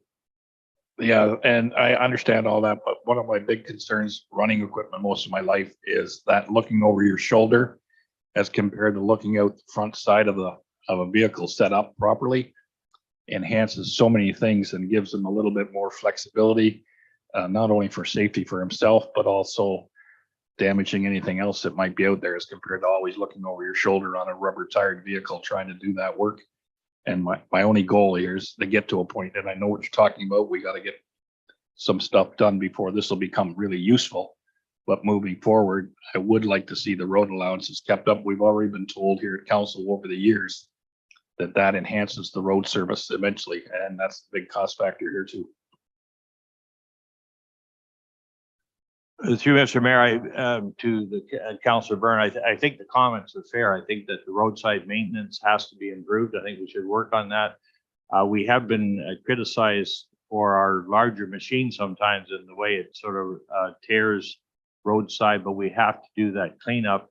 And I think it's important for staff, and I think it's important that we consider that going forward in budget, how we provide more roadside maintenance in those areas. The retrofit on the grader, I just don't think is a reasonable approach when we have the possibility of recouping $100,000 on that machine. But I think the comments on roadside and clearing roadsides and providing for good roadside maintenance improves your road service, it cuts down on icing conditions. I think it's a fair comment. I do agree. Thank you, Wayne. Other questions? Deputy Mayor Huntley. Through you, Chair, to Mr. Hancock.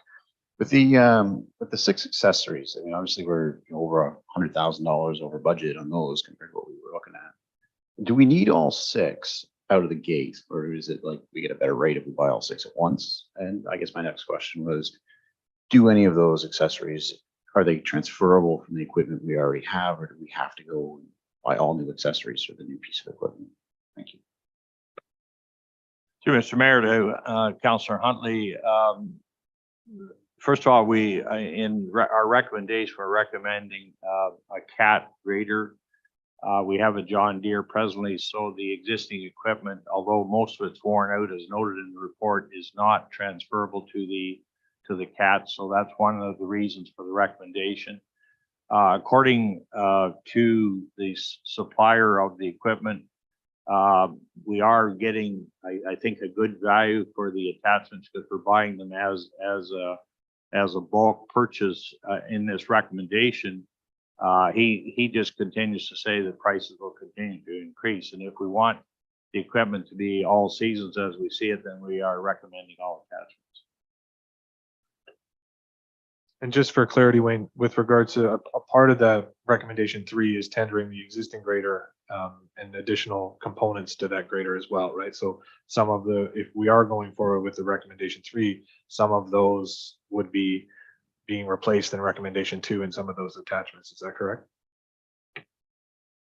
Yes, Mr. Mayor, we're hoping that with recommendation number 3 of the surplus, the declaring of surplus, we would put those attachments in the Gov Deals purchase, and hopefully that would retain and get us more value. Councillor Nacho. Deputy Mayor Huntley, a follow-up, and then Councillor Nacho. Through you, Chair. I guess my next question then with those attachments is the other option for the tender. What is its total with its attachments? Or the attachments exactly the same for both?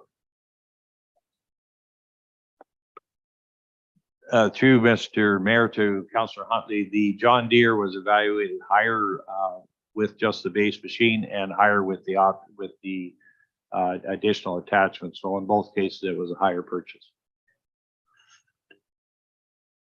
Thank you. Through you, Chair, to Mr. Hancock, kind of echoing the same sentiment as what Deputy Mayor Huntley was just discussing here. When we're looking at the tender process, and then I guess, we're automatically obligated to take the least cost worthy, the least expensive of the tenders provided. Is this taking into consideration then if we're going to purchase one piece of machinery that's not going to be compatible with our pre-existing equipment, that we're losing the opportunity? So we're taking on this $100,000 addition for a new piece of equipment, but no longer able to utilize any of the additional attachments that conceivably will be required for the new equipment, that we may conceivably be losing more money by taking the lowest bid and then having to purchase additional equipment. So are we really saving the township the most amount of money, knowing that potentially changing this equipment kind of cancels the opportunity to repurpose other attachments? Through Mr. Mayor to Councillor Nacho. First of all, in our review of the attachments that are presently with the John Deere, we have said they are worn out. A lot of them are past their usefulness. So one of the reasons for including the optional attachments was to purchase new attachments for a new grader so that we have the life expectancy. The issue of having equipment that's compatible, you may look at in certain areas. In that case, I think through finance, we would look at single sourcing, we would look at categories like that. In this one, we were looking at a competitive bid process, both Cath and John Deere, and we were looking at attachments because the others were warranted and were needed. That's the rationale. Other questions, members of council? Seeing none, there are 3 recommendations in the report. We want to go through one by one. You're okay with it as is? So, okay, with that, we'll look for a mover then for the 3 recommendations in the report. Councillor Natchoff, Councillor Byrne, all in favor? That is approved. Thank you very much. Moving on to 12.6, Report Public Works Annual MECP Drinking Water Reports.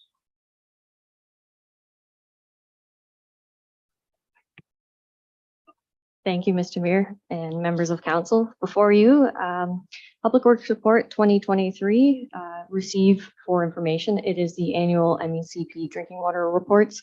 They were completed by the City of Peterborough on behalf of the township as they are our operating authority. Thank you, Ms. Fradley. Any questions with regards to these annual reports that we're receiving for information today? Councillor Byrne? I hope I'm looking at the right stuff. Oh, I was going to ask you a question, the difference between a water license and a water takeoff permit, please.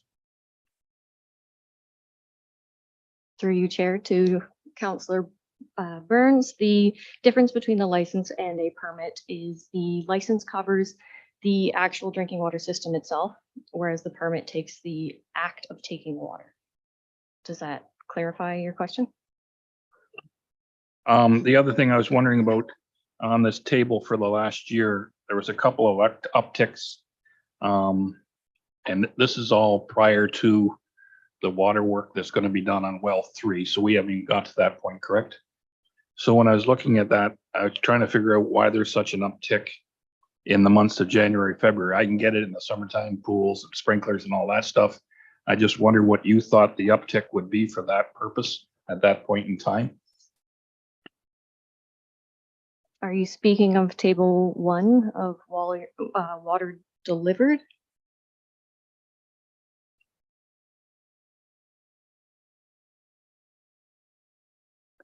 The only uptake I see noted here was for August and September of the 2 months of the year, and that was based on maintenance activities the water department was completing. Are you speaking of January and February? They are of the lower quantities in this table.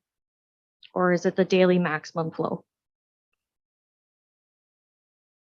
Thank you. The other thing I was going to ask, and I mentioned to the CAO earlier, on page 347 of what I have, anyways, it refers to notification systems.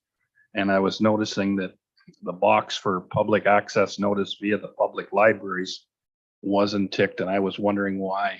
I didn't remember earlier which section it was, but it was in your report.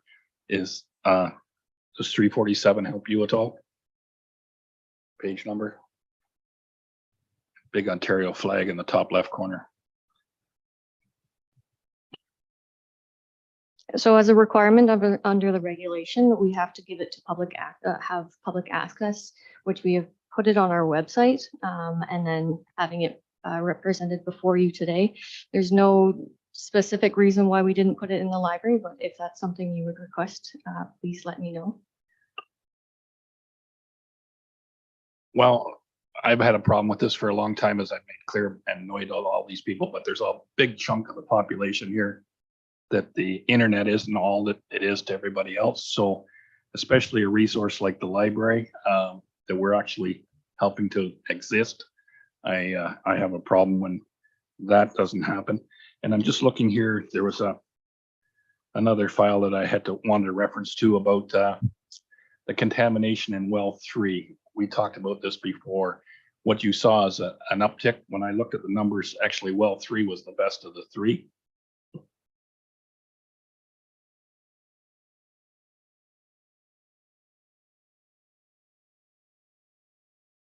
Is this an average number you are referring to? Could you clarify?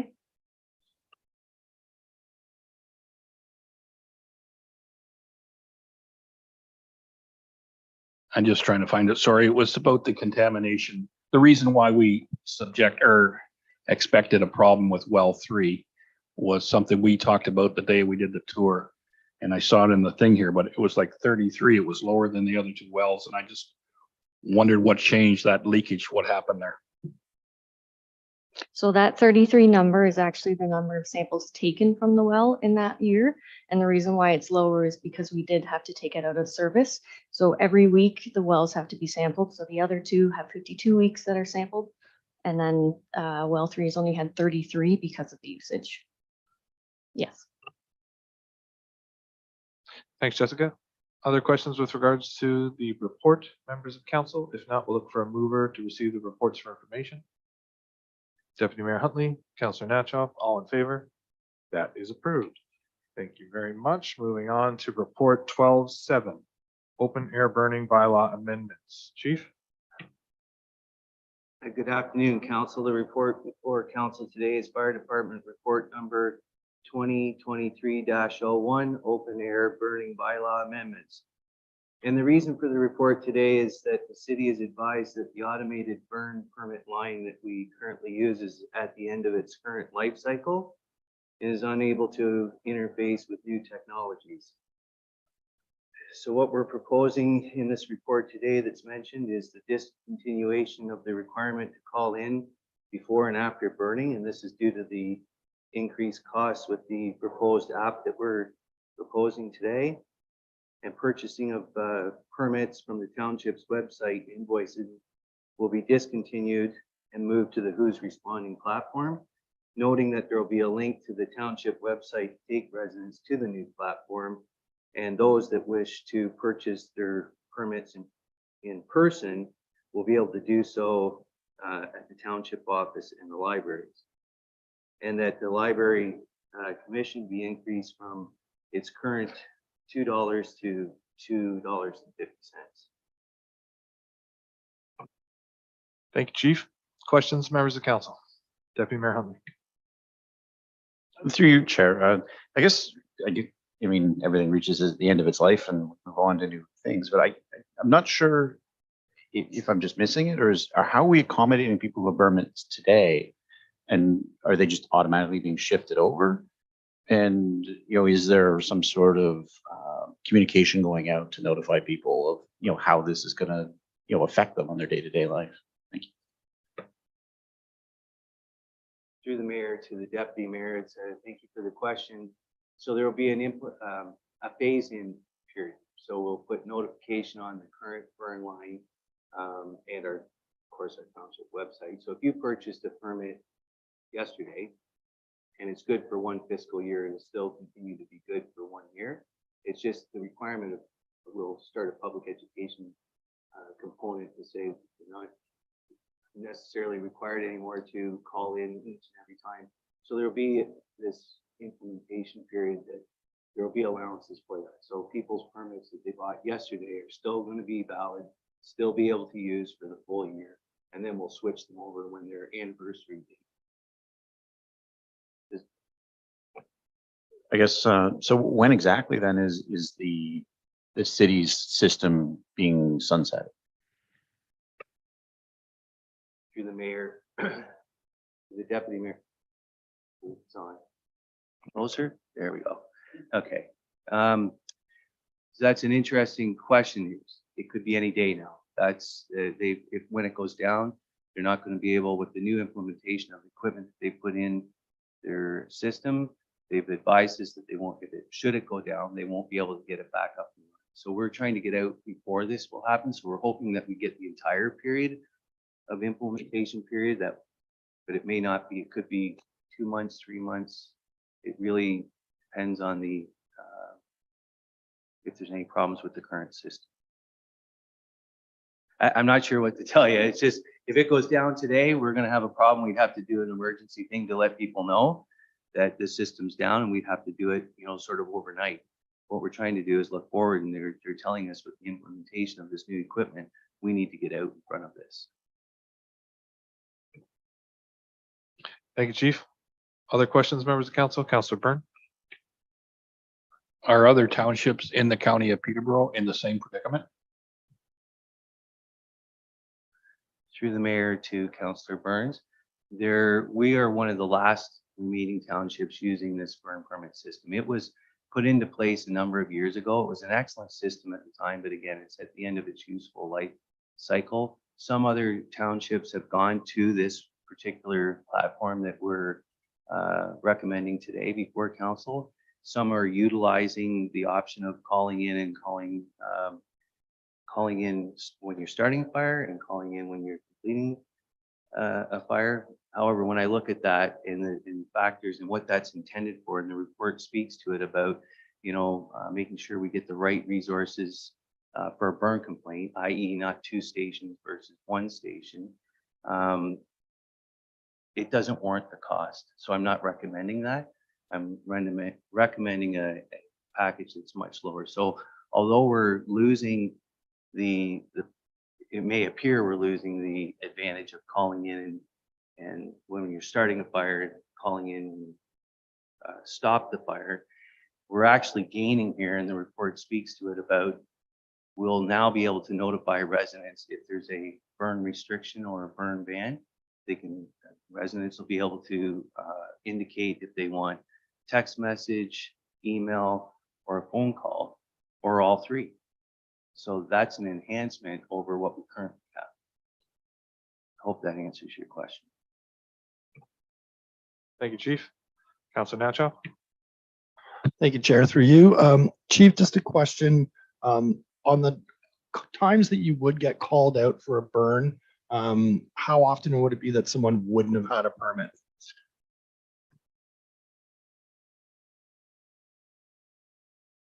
Without going back, I'm just going to pull, I'm suggesting that we have a high compliance rate of people in the community, and we, the fire department, we appreciate that residents are very mindful, and we have a high compliance of permits, purchasing permits and following the rules.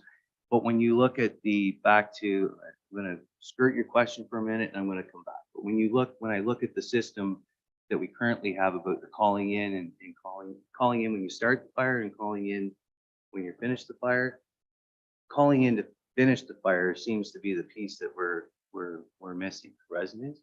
So it's not being adhered to. It's a technicality. To answer your question, very few times do people not have a permit. And generally, if they don't have a permit, they're burning on too windy of a day. It's gotten away from them burning the wrong material, and it results in the issuance of the minimum fine, which is $500. And usually that's maybe 2 or 3 times a year at most. Thank you, Chief. Other questions? Councilor Nacho? Thank you, Chair, through you. Just to follow up then, am I to assume that it costs us more than $500 to send you guys out there to put something out when someone doesn't have a permit and incurs a fine? Through the mayor to Councillor Natchop, that is correct. It costs us significantly more to send out our volunteers. Our service is a volunteer fire service, and we're reliant on our members leaving their employment to come to aid in the assistance of residents. Not only that, they are paid, and then the trucks that go, it's a minimum of 1 station response, which is 3 trucks. So yes, it's significantly more than 500. The 500 is a deterrent for residents that was adopted by council, and we're proposing that one as well. But further, there is an option if residents aren't adhering to the burn bylaw and they're becoming troublesome. There is a provision in this bylaw where it can be the cost per unit. So currently it's $5.25 a unit per hour should the fire get away. So there's an escalating punitive component to this. Thanks, Chief. Very good. Any other questions with regards to that, or we have a motion before us sorry, Jerry, go ahead. Is there a second report for clarity or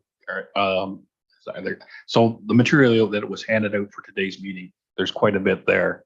Are you going to cover that in any detail today, or is that if I have some questions, I can just come to you later about? Through the mayor to Councillor Burns.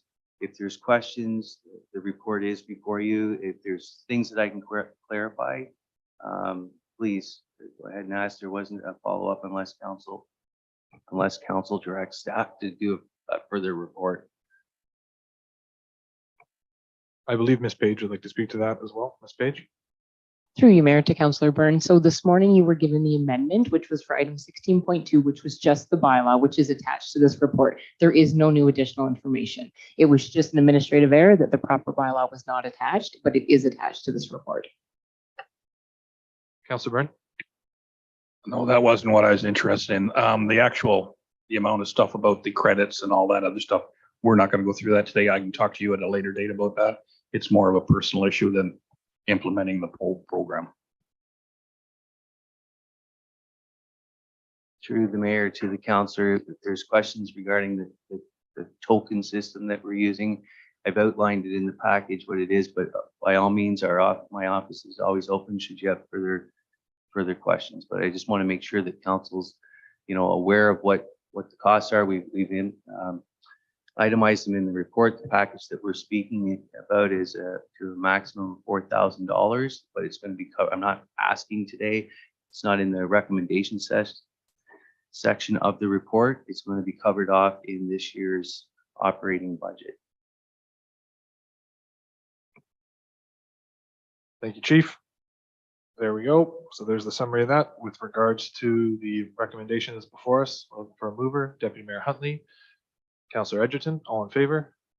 That is approved. Moving on. Thank you, Chief, for that.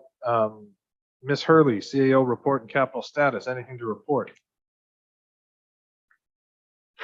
Through you, Mr. Chairman, the report is before you. You have your report and capital status report. Those are projects that will carry on and carry forward for this year. And our capital project status, we've highlighted some of the projects because our budget has now been approved. So those are just a refresher, keep you abreast of where we are on some of our capital projects. So we will report on that once a month.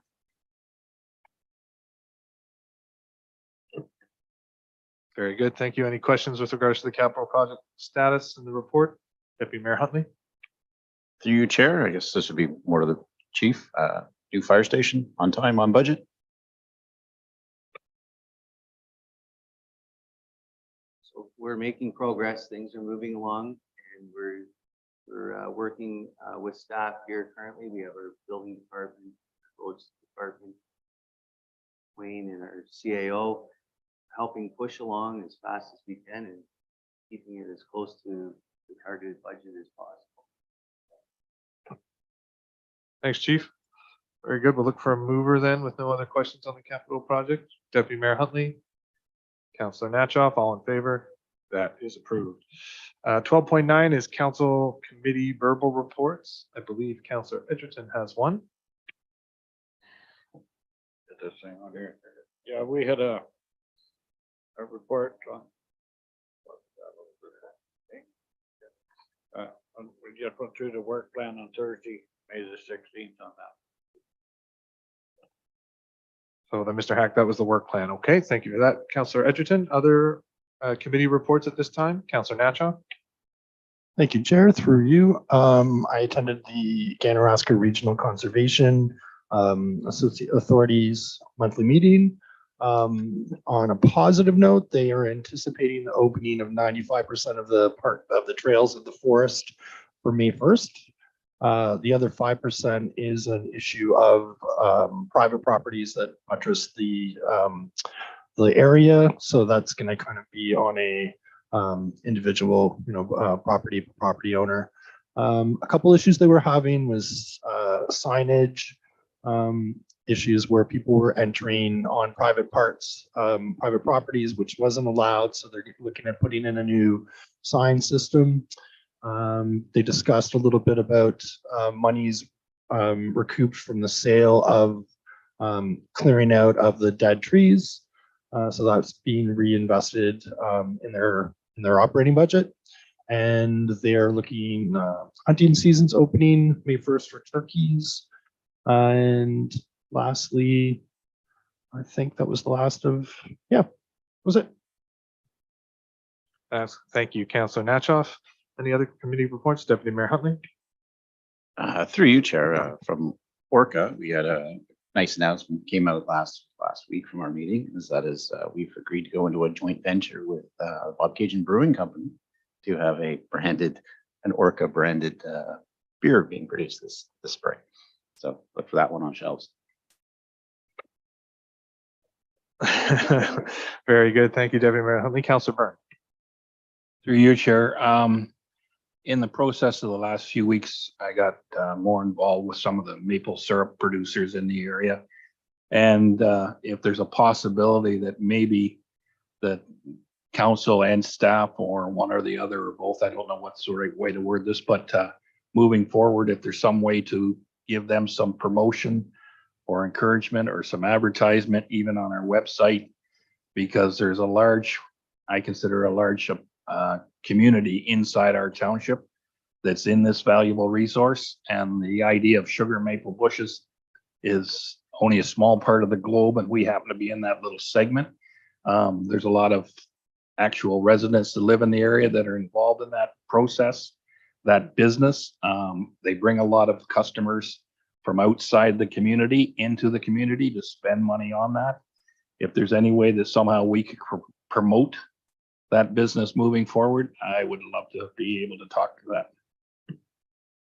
Very good, Councillor Byrne. And both Councillor Byrne and I were at the maple syrup event, the ceremonial tapping at Staple Sugar Bush the other weekend. So it was a great event, and there was a lot of politicians around the tree tapping circle there. But might I suggest that we get Ms. Ayat in touch with some of those contacts that you might have, Jerry, so she can talk about incorporating them and helping them promote that circle. Ms. Hurley, is there a comment to that?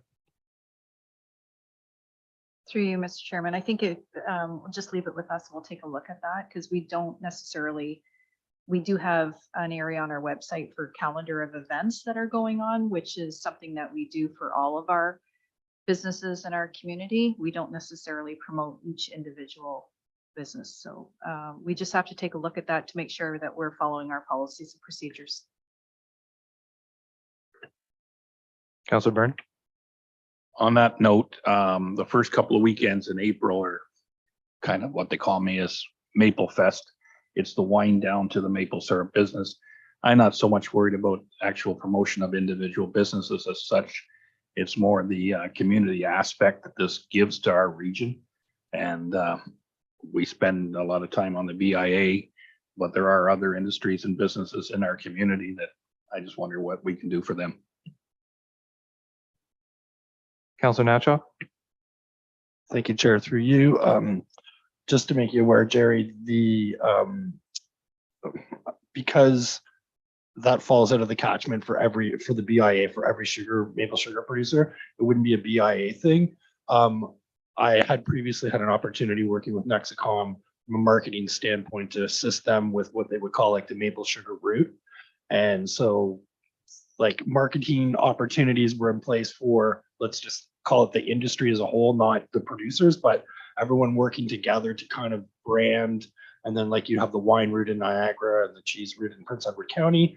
We can kind of move forward and maybe have that as like something for next year that we can have, like we've missed the boat for April with the time that it takes to plan something like that. But I'd be happy to meet with, like, to make myself available to offer my marketing experience for next year. So something's in place, obviously working Yvette, that everything's, following procedures and everything. But I definitely see that as a really great draw to our community, and especially bringing people to our community in a time of year, which, is a lower time of season. So I'd be happy to offer, my skills and my knowledge in that moving forward to see what we can do, and not as businesses, but to help that industry as a whole, just as we have the biking tours and that kind of partnership with Shimano to get people, cyclists and that, and people coming to the Millbrook Valley Trails. We can maybe look at taking a more active approach working with staff, or I'm happy to, of, how can we market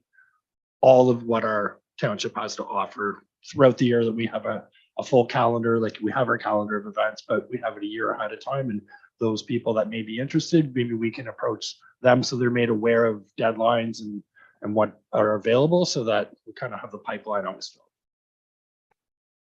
Excellent. So staff will investigate where appropriate for the municipalities to find opportunities to support the industry. But to me, there's also a regional significance that PCAD is, there's an expansion and focus on PCAD onto these sorts of more regional opportunities for regional promotion that I'd be happy to speak on about.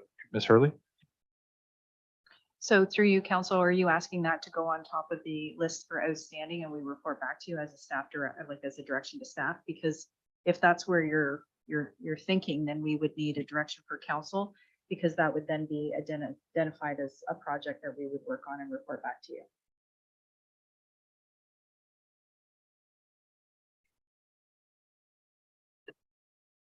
I'm not sure that was the intention necessarily. I think there was a question of if there's an opportunity within the municipal's existing assets to incorporate or bring advocacy or awareness of that, then it could be explored if appropriate. And if not, then I don't think there's a necessary to report back with regards to a formal report. It's more of, we're all very aware, having been members of the community for a long time, that there is a significant amount of producers in the area, and it's an ag-related business in most cases.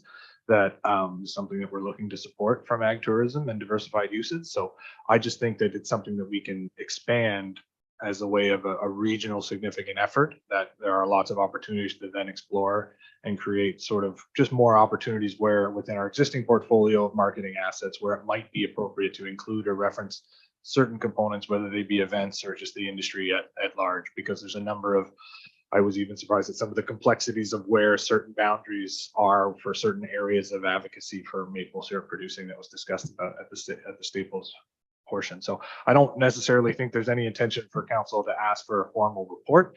It's more of if there is opportunities to include a reference to this in some of our regional significant areas in the marketing of our website, then great. And if not, we can talk to PCAD as well about if there's any consideration for advocacy or inclusion of enhancement of referencing to this sort of opportunity, and we can get them in touch with the appropriate vendors or whatnot that they might be able to leverage. So I don't think there's an intention for that. If there's an opportunity, great. If that's the intention, Councilor Byrne, does that make sense? Yes, that's all I was trying to get at today, because they did suffer a major hit, a lot of them, with this big windstorm that damaged township property, and the recovery rate on a maple tree is about 40 years. Is that clear, Ms. Hurley? Always? Claire. Looking for help. Yeah, I think what I'll do is I'll just take it away from this meeting. I will not be reporting back to council, but I will be cautious of how we promote over others and what we can do for passing on that information to make sure that we treat everyone exactly the same. Thank you very much. Councilor Nacho. I think maybe like a possible easy fix suggestions that maybe myself, Nels and Jerry working with the vet can make these people, so let's just use the maple syrup industry, aware of, if they're not aware already of what types of marketing and opportunities are available, so either PCAD or what's available through RTO 8, and then have them kind of take here's an information package, just as the BIA does when it has a new business member join the association. And so, welcome to Millbrook. Here's a link to all of the resources that you may need. And we could have that that can create something that would be applicable to different industries, where it's a simple, this is your industry, this is like funding pipelines, or links there to of both provincial, federal, if it could be municipal.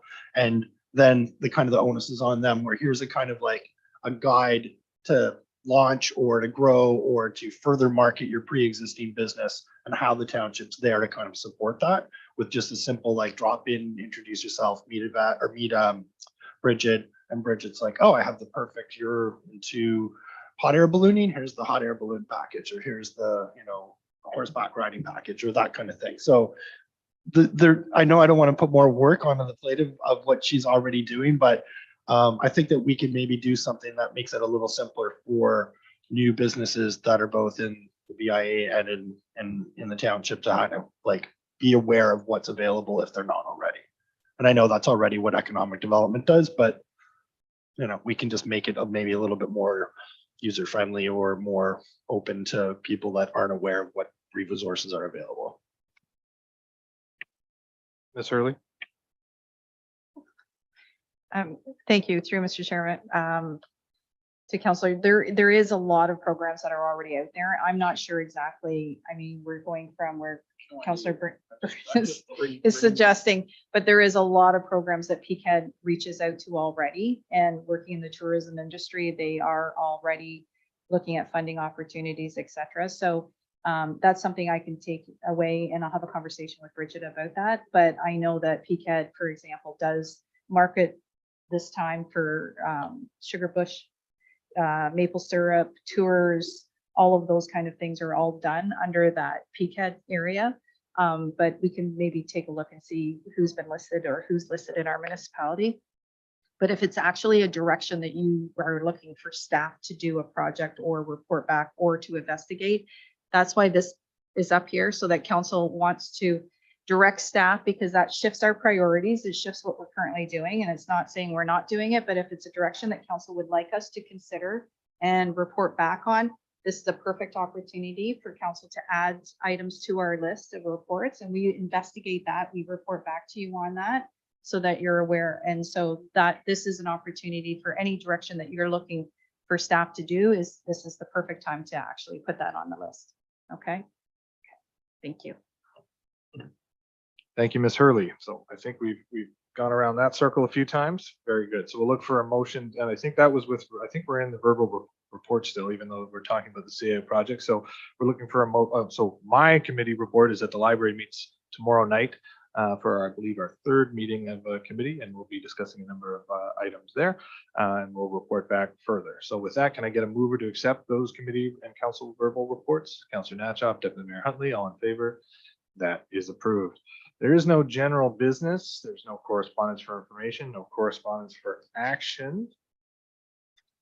Item 15.1 is the letter of support. So just to speak to this, because it was my direction to bring it forward. So at the county council, there is an effort with regards to a committee pursuing a community health, a community health center.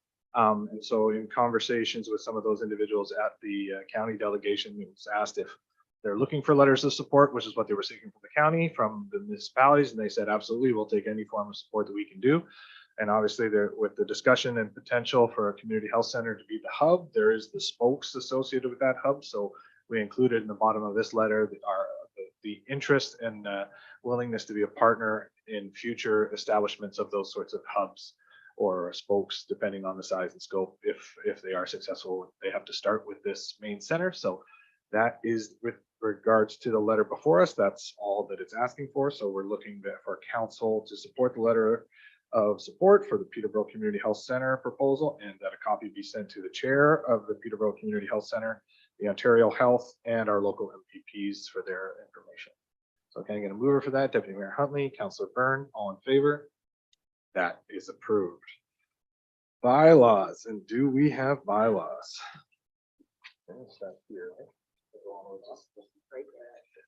Okay, you're gonna have to bear with me, guys.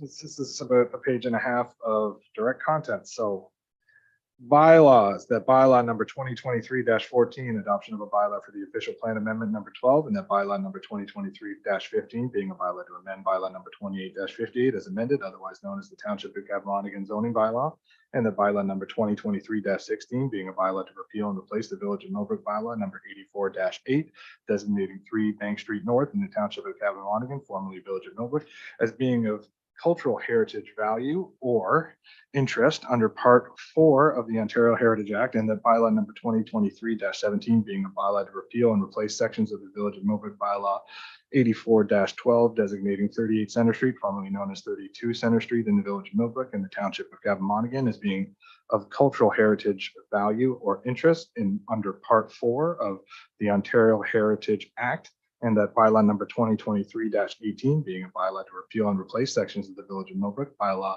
84-12 designating 6 Prince Street in the Township of Cappamonigan, formerly the Village of Millbrook, as being of cultural heritage or value or interest under the Part 4 of the Ontario Heritage Act, and that bylaw number 2023-19 being a bylaw to repeal and replace sections of the Village of Millbrook, bylaw 84-12 designating 7 Ann Street in the Township of Cappamonigan, formerly the Village of Millbrook, as being of cultural heritage value or interest under Part 4 of the Ontario Heritage Act, and the bylaw number 2023-20 being a bylaw to repeal and replace sections of the Village of Millbrook, bylaw 84-12 designating 10 Prince Street in the Township of Cappamonigan, formerly the Village of Millbrook, as being of cultural heritage value or interest under Part 4 of the Ontario Heritage Act, and the bylaw number 2023-21 being a bylaw to repeal and replace sections of the Village of Millbrook, bylaw 84-12 designating 17 King Street East in the Township of Cappamonigan, formerly the Village of Millbrook, as being of cultural heritage value or interest under Part 4 of the Ontario Heritage Act, and that bylaw number 2023-2022 being a bylaw to repeal and replace sections of the Village of Millbrook, bylaw